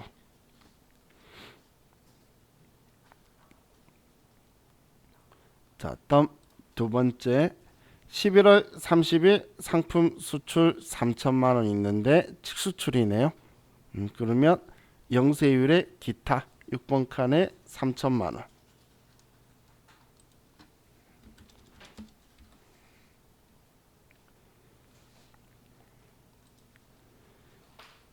다음 12월 8일 신용카드 매출연표 발행한 게 1억 2천만 원.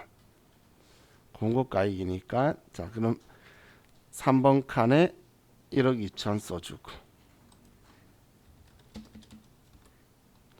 자, 이렇게 하면 매출사항 입력 끝났네요. 다음 매입사항은 상품 구입이 1억 원 세금계산서 수령한 거고, 그럼 일반 매입에 10번 칸에다가 1억 원에 1,000만 원이 되고. 자, 다음 12월 30일 날 공장 건물 구입했는데 구입과 동시에 철거했어요. 세금계산서 수령했어. 얘 뭐죠?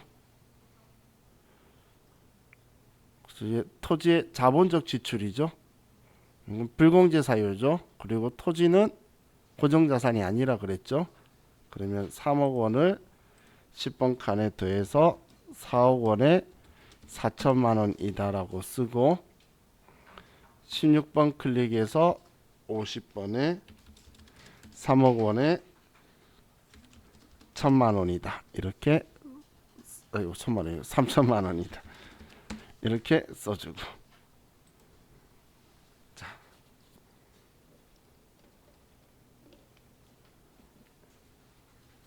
이제 막 말이 헛말이 튀어나와요. 1,000만 원 공제된다 생각하면서 1,000만 원이다 그러고 있어. 자, 아마 답안지 보면 이 회차인가 다른 회차인가 보면 여기 11번에 3억 들어가 있는데 여기다가 입력하세요. 여기 쓴 걸 뭐라고 하면서 이의제기 신청하면 이것도 맞대. 근데 걔네들이 답을 여기다 넣었는데 여기 쓴 거 이것도 맞는 거 아니냐라고 하면 자기들이 아니요 하면 끝이에요. 왜냐면 여기는 원칙적으로 틀렸거든. 여기는 원칙적으로 맞기 때문에 그것도 맞다고 해줄 수밖에 없는 거라서, 그래서 10번 칸에 쓰는 걸로 하면 되겠죠. 자, 다음 예정신고 누락분이 있네요. 7월 10일 날 상품 수출한 게 있고 직수출분이 있어요. 자, 그러면 예정 누락한 거에서 직수출이니까 36번에 3,000만 원이다라고 써주고. 그렇죠? 다음 8월 30일 판매를 목적으로 회사의 지점 사업장으로 반출. 주사업장 총괄 납부 또는 사업자 단위 과세는 별도로 신청하지 않았다. 이런 말 적으니까 냄새가 팍 나죠. 그죠? 얘가 판매 목적 타사업장 반출 이야기할 때 이 표현 부가세 신고서 문제 나온다고 한 표현이죠. 그럼 우리 사업장 단위 과세 제도를 쓰는 곳에서만 직매장 반출이 간주 공급이 우리가 성립이 되기 때문에 이런 표현 써둔 거예요. 그러면 취득 가격이 장부 가격이죠. 원가 이거 쓰는 건가요? 시가 쓰는 건가요? 얘는 원가죠. 간주 공급 중에서 얘만 유일하게 뒤집은 거. 근데 얘를 세무계산서 발행 안 했대요. 그러면 이 금액으로 우리는 과세 표준인데 간주 공급에 들어간 거죠. 근데 증빙 없으니까 4번 칸에 가야 되겠죠. 그러면 4번 칸 아니죠. 죄송해요. 예정 누락분이니까 그러면 과세의 기타 칸에 34번 칸에 320만 원이 가야 되겠죠. 근데 이거에 대해서 제가 꼭 어떻게 뭐 해야 된다라고 했죠. 이 직매장 반출이면 그렇죠. 세금계산서 꼭 발행해야 된다라고 했죠. 근데 발행 안 했기 때문에 얘는 세금계산서 미발급 가산세가 320만 원 들어가게 될 거예요. 그냥 발행했다면 그냥 얘는 33번 칸에 금액 320만 들어가고 끝나는 거였는데 발행 안 해서 기타로 와서 가산세가 부과된 거예요. 자, 다음 대표이사 명의의 신용카드로 직원 회식 때 지출한 게 있어요. 매입세 공제 요건을 충족했대요. 그러면 100만 원이 우리는 신용카드의 일반 매입에 해서 공제 받아야 되겠죠. 그러면 여기에 아래 일반 매입액에 100만 원에 10만 원. 자, 다음 우리 상품 구입한 게 있네요. 전자세금계산서 수취한 거예요. 400만 원치. 그러면 얘는 상품이니까 자, 여기 38번에 400만 원에 40만 원. 그리고 공제되니까 이렇게 하면 자, 얘는 끝났죠. 자, 그럼 이제 여기에 일단 누락한 납부세액은 얼마죠?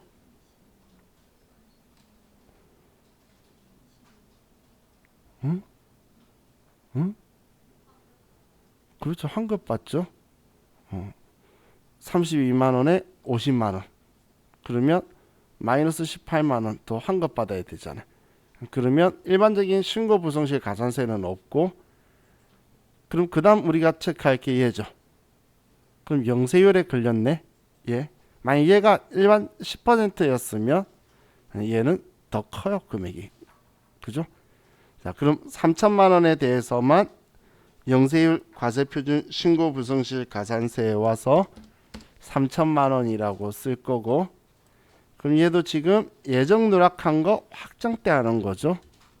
그러면 15만 원인데 75% 감면해서 25%만. 그럼 가산세는 37,500원이다로 바뀌게 되겠죠. 그럼 이번 거는 가산세가 이 두 개만 있네요. 위에 막 미납일수 부당가소 신고 아니다 막 이런 건 우리가 쓰고 싶게 만들려고 꼬셔놓은 거예요. 그건 쓸 필요가 없었죠. 자, 지금 제가 일부러 예정 누락분 것만 모아서 한 거예요. 그래서 예정 누락했던 거 확정때 하게 되면 우리는 입력하는 게 여기 아니면 여기밖에 없죠. 신고 불성실은 국세기본보상 가산세는.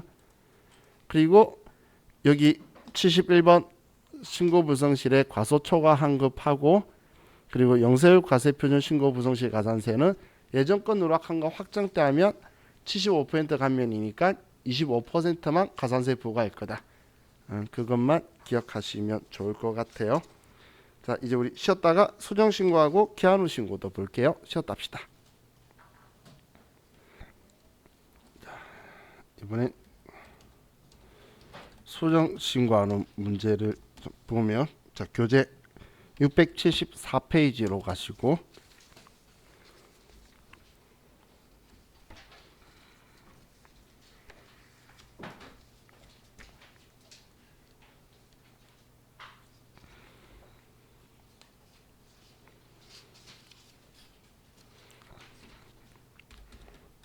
자, 회사는 1183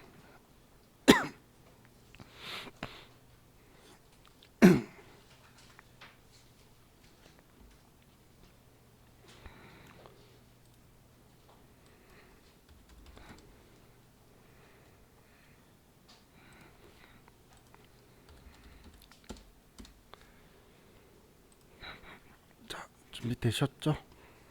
자, 문제 볼게요. 자, 1번 당사는 1기 확정 부가가치세를 법정 신고 기한인 7월 25일에 신고 납부하였으나 8월 14일에 다음과 같은 내용이 누락된 것을 알고 수정신고 및 납부하고자 한다. 부가가치세 수정신고를 위한 매입매출 전표를 입력하고 분계생략, 수정신고서와 가산세 명세를 작성하시오. 전자세금계산서 미발급 가산세가 적용되는 부분은 전자세금계산서 미전송 가산세는 적용하지 아니하며 우리 그렇게 할 거죠. 말 없어도. 신고불성실 가산세는 일반 가산세 적용한다. 부당 아니란 뜻이에요. 과세표준 명세서는 생략한다. 자, 그럼 먼저 매입매출 전표에서 써줘야 되겠네요. 자, 그럼 매입매출 전표로 가서 자, 첫 번째 외국 법인이 거래처에 수출한 재화에 대한 신고를 누락하였다. 자, 그럼 선적일이 공급식이고 대금 결제일은 7월 10일이니까 미래네요. 그러면 달러당 1,100원 선적일 기준 환율 쓸 거고 외환은 3,000달러다. 그럼 330만 원이네요. 자, 그럼 먼저 얘부터 쓸게요. 6월 27일 날 16 수출이고 금액은 330만 원이고 거래처는 라로체 영세율 구분은 1번 분계 생략하라고 했었죠. 자, 이건 예정 누락한 거 아니죠. 지금 예정 누락한 게 아니고 지금 수정 신고하는 거니까 이거 화살표 이거 하는 거 아니에요. 얘는 예정 누락과 확정 신고 넣는 거고 지금 확정 신고 기간 거죠. 이거는 그냥 이렇게 작성만 하면 돼요. 다음 두 번째 5월 3일 대상 라이프에게 소형 승용차를 공급 대가 1,320만 원에 현금 판매한 사실을 누락하였다. 세금계산서 미발급분.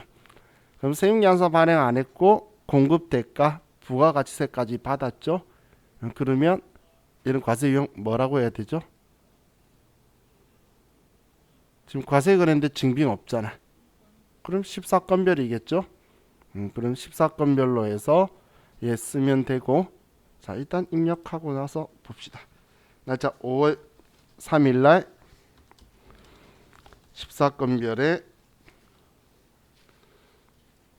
우리는 소형 승용차를 공급 대가 쓰면 분리될 거니까 1320만 원 쓰면 분리되고 대상 라이프한테 판 거고 분괴는 생략할 거예요.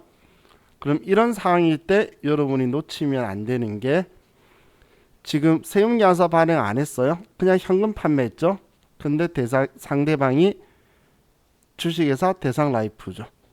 사업자한테 우리는 적격 증빙을 발행 안 하면 세금계산서 미발급 가산세 대상이 되는 거죠. 일반 개인이었다면 문제 없어요. 근데 얘가 개인 아니라는 건 알겠죠. 앞에 주자 붙어 있으니까. 그렇기 때문에 세금계산서 미발급 가산세 대상이 돼요. 자, 다음 3번에 사무실 6월분 임차료에 대한 종이 발급분 매입 세금 계산서를 누락하였다. 이번엔 매입인 거죠. 일자는 6월 30일이고 자, 그럼 매입 매출 전표 6월 30일 날 세금 계산서 받았고 공제되는 거니까 51번 매입 과세 6월분 임차료고 200만 원의 별도 거래처는 미림 빌딩이고 종이니까 전자는 뛰어넘으면 되죠. 우리 받은 거는 뭐 종이도 문제되는 거 없다라고 했어요. 자, 그럼 이제 얘네들 작성 끝났죠. 자, 매입 매출 작성 끝났으면 이제 3개뿐이죠. 부가가치세 신고서로 가서 자, 일기 확정 수정 신고하는 거니까 4월 1일부터 그렇죠. 6월 30일이고 신고 구분은 2번 수정 신고 차수는 1차라고 적혀 있죠. 자, 그럼 우리 첫 번째 1번 입력한 거 여기 1200 들어와 있고 아니죠. 1번 입력한 거 3330이죠. 6번 들어와 있고 2번에 입력한 거 1200 들어와 있고 3번에 200만 원 입력한 거 여기에 합쳐져 있는 거 금액 차이 보이시죠? 그럼 이제 제대로 다 잘 들어왔네요. 그럼 자, 이번에 누락한 납부세액이 먼저 얼마가 되죠? 자, 수정 신고는 뭐 문제를 보고 하셔도 되고 자, 우리가 정기 신고할 때에 이 금액 납부한 거잖아. 그런데 지금 수정 신고에 누락한 거 반영해서 다시 보니까 이 금액이죠. 그럼 이 두 금액의 차이가 누락한 납부세액이 되겠죠. 이해가시죠? 그래서 딱 100만 원 차이 나네요. 100만 원이 누락한 납부세액이 되겠죠. 자, 그럼 26번 클릭해서 탭키 누르면 창이 뜰 거고 자, 우리는 오른쪽에서 자, 과소 초과한 거 수정 신고도 과소 신고예요. 몇 개 빠뜨린 거잖아. 여기에 100만 원 쓰고 자, 가산세는 10%죠. 그런데 지금 날짜 보시면 7월 25일 거를 8월 14일에 했으니까 우리는 90% 감면하면 되겠죠. 1개월 이내 했으니까. 그럼 90% 감면이면 10%만 부과할 거니까 우리는 10,000원으로 계산이 되죠. 하셨죠? 다음 납부지연은 자, 100만 원이라고 쓰면 창이 뜰 거고 당초 납부기한은 2020년 7월 25일 납부일은 2020년 8월 14일 그래서 20일이니까 방금 우리 1개월 이내라고 이야기하고 있었죠. 확인하면 되고 자, 여기 들어온 건 우연 아니라 그랬죠. 우리 1번 문제 330만 원 그 빠뜨리면 안 되잖아. 직수출 있었죠. 그러면 16,500원 나왔는데 여기서 90% 뺐잖아. 그럼 여기도 공 하나 떼야 되겠죠. 그러면 1,650원으로 바뀌죠. 자, 그리고 항상 체크 잘 해두세요. 방금 미발급 가산세 있었죠. 얘 금액 1,200만 원에 2%. 이렇게 하고 확인하면 되죠.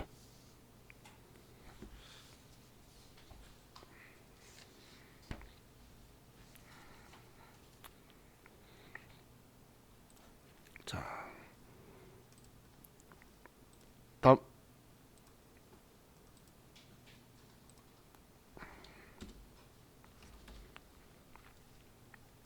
686페이지로 가서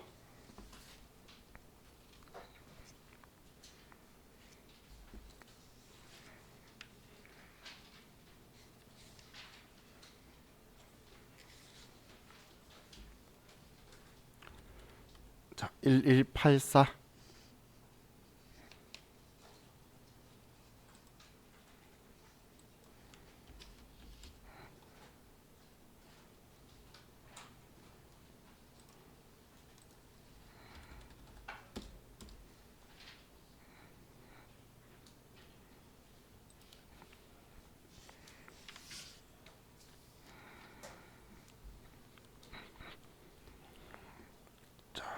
문제 볼게요.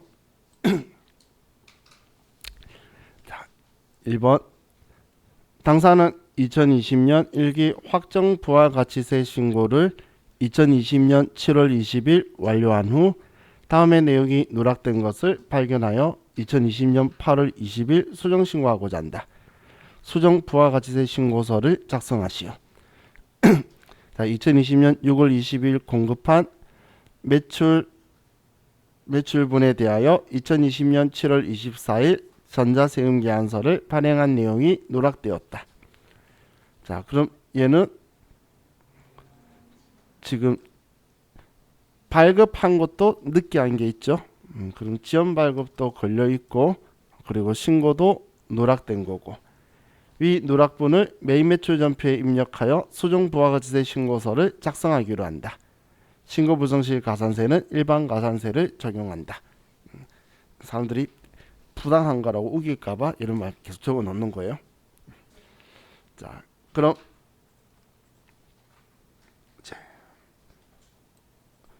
매입 매출 전표로 먼저 가서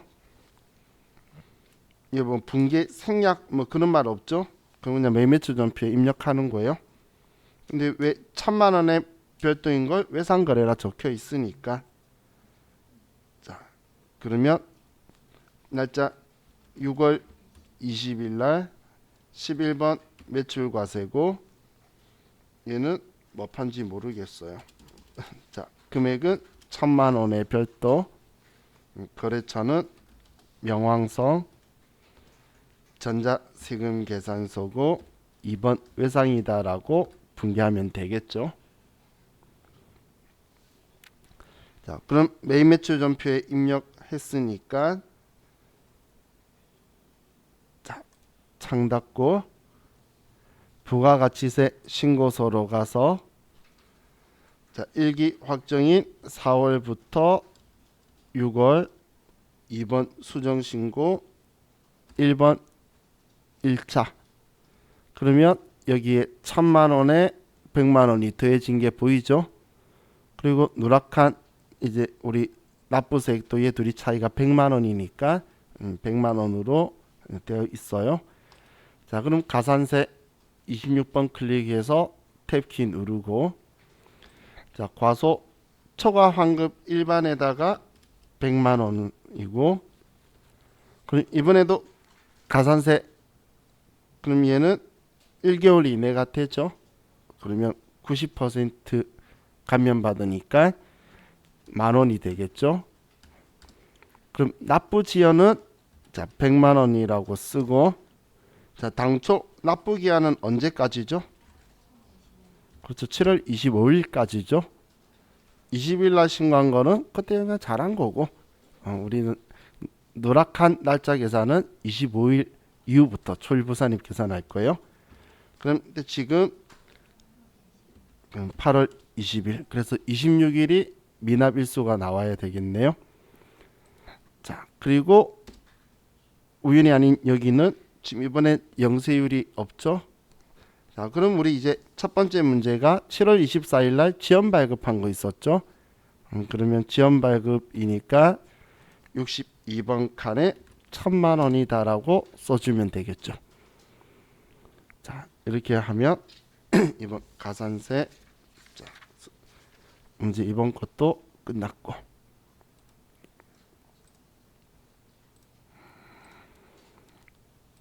자, 다음 723페이지로 가서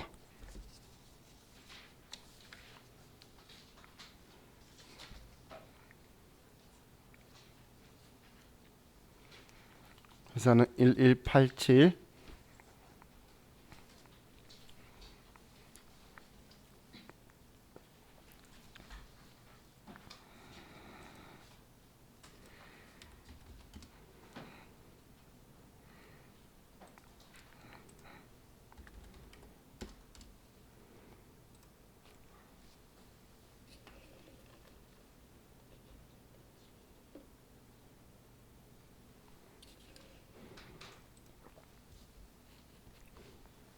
자, 1번 볼게요.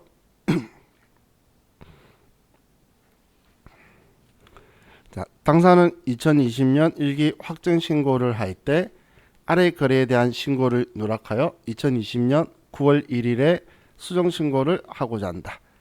다음 거래 내용에 따라 전표를 입력하고 분계 생략 수정 신고서 1차와 가산세 명세를 작성하시오.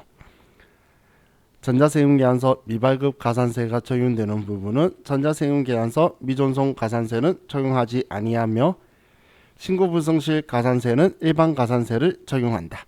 과세표준 명세서 생략. 자, 문제 내용은 이해하셨죠? 이번에는 한 달이 넘었네. 자, 먼저 메인 매출 전표 열어놓고 봅시다.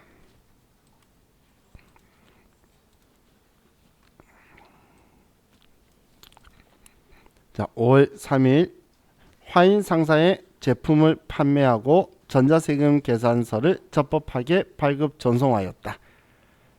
그럼 얘는 발급 전송은 잘했고 신고에만 빠졌나 보네요. 11번 매출과세로 3,200만 원 쓰면 되겠네요. 자, 날짜 5월 3일 날 11번 매출과세 제품을 3,200만 원의 별도 화인 상사 전자세금 계산서. 자, 이렇게만 써주면 되죠.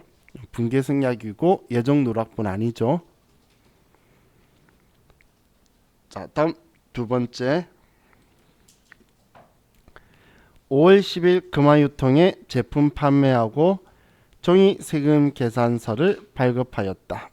종이세금 계산서 발급 체크해 놓고 나중에 안 빠뜨리게. 자, 어떻게든 종이든 전자든 우리는 세금계산서를 신고해야 되죠. 그래서 11번 매출과세로 써주면 되겠네요. 자, 그럼 5월 10일 날 11번 매출과세 제품 팔았고 2천만 원의 별도 금화유통 종이니까 전자는 비워놓고,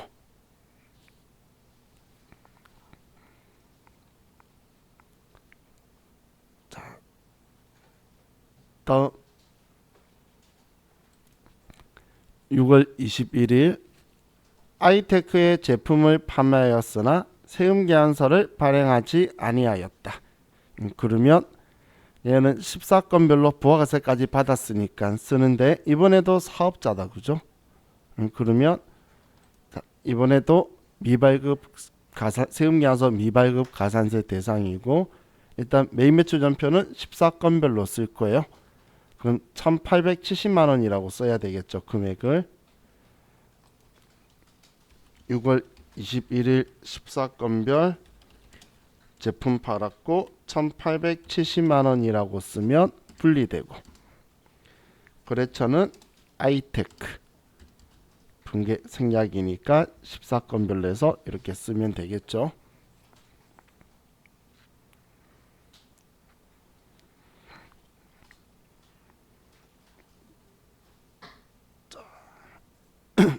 됐죠? 자, 그럼 이제 부가가치세 신고서로 가서 일기 확정인 4월부터 6월 이번 수정신고 1차. 그럼 우리 첫 번째 거 5,200만 원이 1번에 첫 번째 두 번째 거 합쳐서 5,200이 1번 칸에 들어가 있고 세 번째 거 1,700 4번 칸에 들어와 있고 그죠? 그럼 누락한 납부세액을 보면 690만 원인 것 동그라미 다 있는 거 보면 690만 원 보이죠? 그러면 이제 26번 클릭해서 가산세 명세로 가서 과소 초과 환급에 690만 원이다라고 써주고 자 이번에는 저 계산기 계산하고 갈게요. 자, 두 자리에서 690만 원인데 자, 얘 10%죠? 이번에 그렇죠. 75% 감면이니까 25%를 부과해야 되겠죠? 10%면 저도 안 나올라 그랬어요. 근데 계산이 안 돼서 그러면 오 많다 이제 그죠? 17만 2,500원이 나오네요. 자, 그럼 17만 2,500원이고 다음 납부지연에 690만 원. 얘도 당초 납부기한은 2020년 7월 25일. 지금은 9월 1일. 그래서 38일.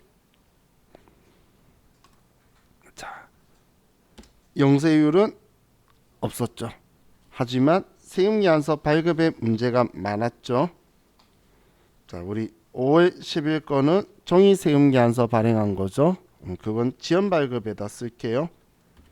2천만 원이다라고 쓰면 20만 원 나올 거고 미발급은 그렇죠. 1,700만 원을 여기에 쓰면 되겠죠. 자, 저처럼 이렇게 쓰셔도 되고 그냥 64번에 합쳐서 3,700에 64만 원 쓰셔도 정답이고 얘 그냥 합쳐가지고 여기에다 다 써도 얘 둘이 합치고 여기에 얘 둘이 합쳐도 정답이고 이렇게 따로따로 써도 정답이에요. 왜냐하면 종이는 여기에 1% 넣어도 되고 여기에 넣어서 1%를 옆에 써도 돼요.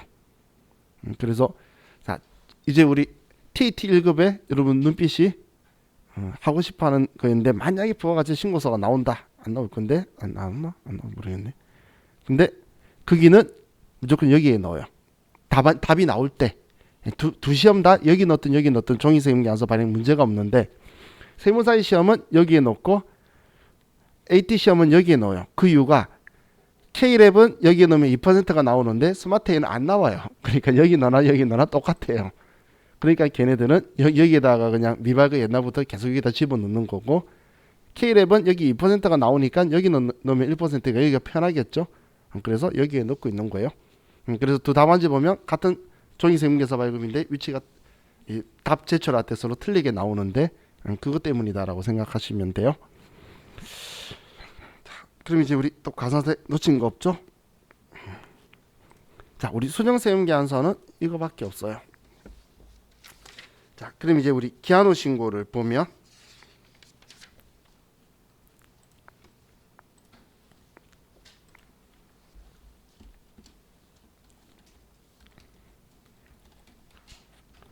옛날엔 좀 나왔었는데 지금 이 책에 있는 건 별로 나온 게 없어요. 하나밖에 없어요.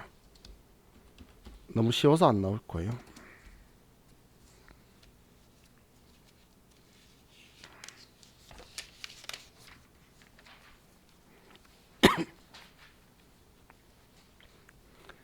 (639페이지) 회사는 1180.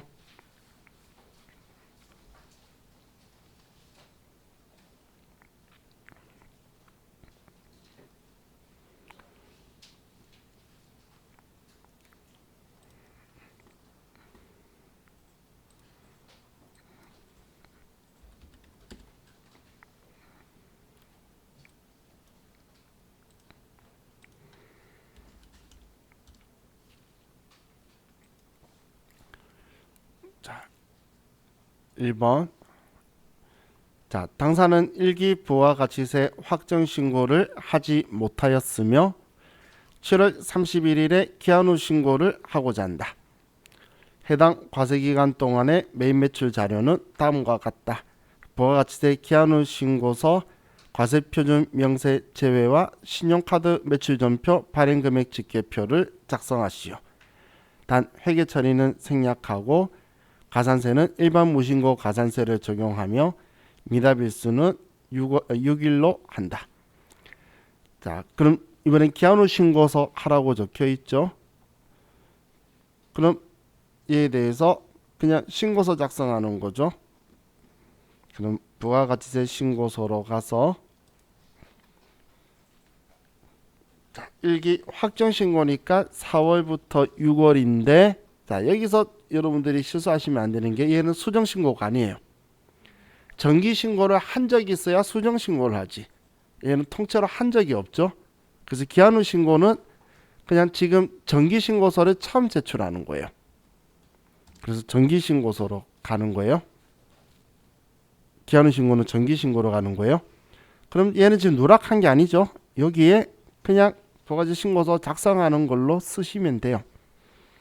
그럼 첫 번째, 매출 내역에 4월 1일 주식회사 하루에게 재화를 5,500만 원에 공급하고 전자세금 계산서를 발급함. 그럼 세금계산서 발급하는 거니까 우리 5,500에 포함이죠. 그러면 1번 칸에 5천만 원에 별도로 써주면 되고, 다음 5월 1일 날 홍길동에게 재화를 330만 원 포함해 공급하고 신용카드로 결제받았어요. 그럼 카드 과세죠. 그러면 3번 칸에 300만 원에 30만 원. 300만 원에 30만 원. 다음 6월 2일 날 김정숙에게 재화를 공급하고 현금 영수증을 발급함. 자, 그럼 50만 원의 별도 똑같은 3번이죠. 그럼 350만 원의 별도. 자, 다음 2번. 4월 1일 주식회사 내일로부터 원재료 3,300만 원을 공급받고 전자세금 계산서를 발급받음. 그럼 세금계산서 받고 원재료니까 일반 매입 10번 칸에 3,000에 300만 원.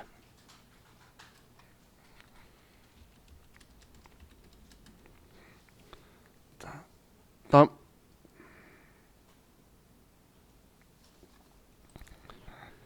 6월 4일에 공장에서 사용할 소모품 33만 원 포함을 구입하고 법인카드로 결제함. 그러면 매입세 공제되는 거니까 우리는 41번 칸에 30만 원에 3만 원.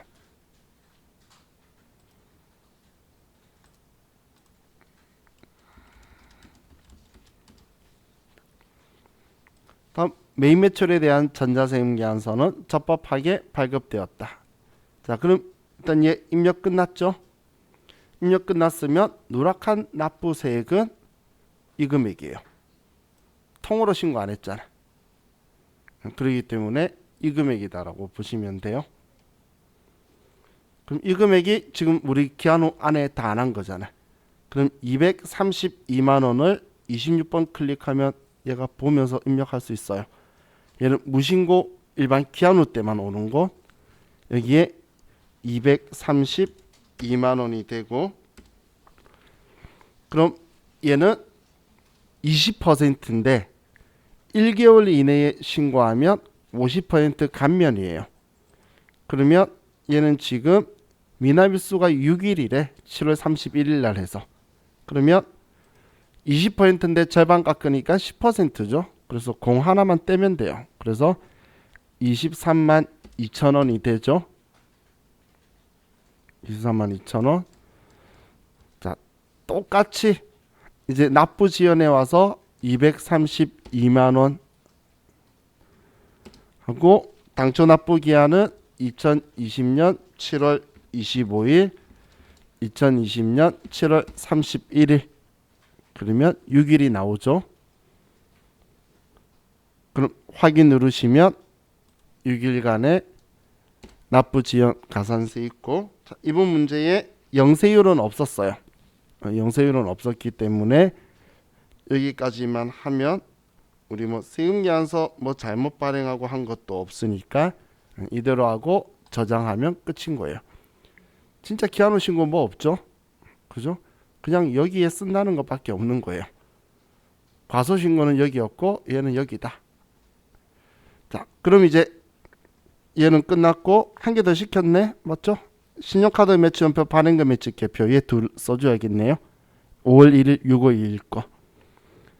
그럼 신용카드 매출연표 등 발행금액 직계표에 가서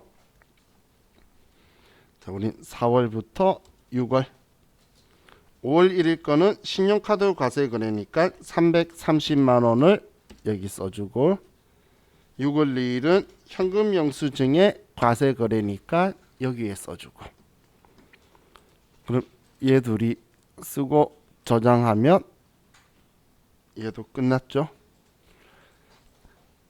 지금 문제들 보면 부가가치세 신고서 문제인데 시간 깔아먹을 것 같거나 아니면 빠뜨릴 것들을 조금씩 넣어놓고 있죠. 그래서 여러분들이 막 긴장하거나 하는 페이스에 말리면 안 돼요.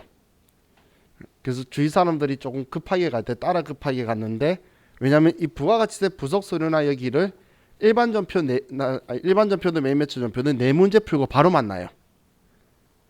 그럼 엄청 빨리 만나죠. 아직 그 시험 시작했을 때 좀 긴장하시는 분은 긴장도 풀리기 전에 얘를 만난다는 거예요. 그렇기 때문에 실수가 나올 확률이 매우 높아요.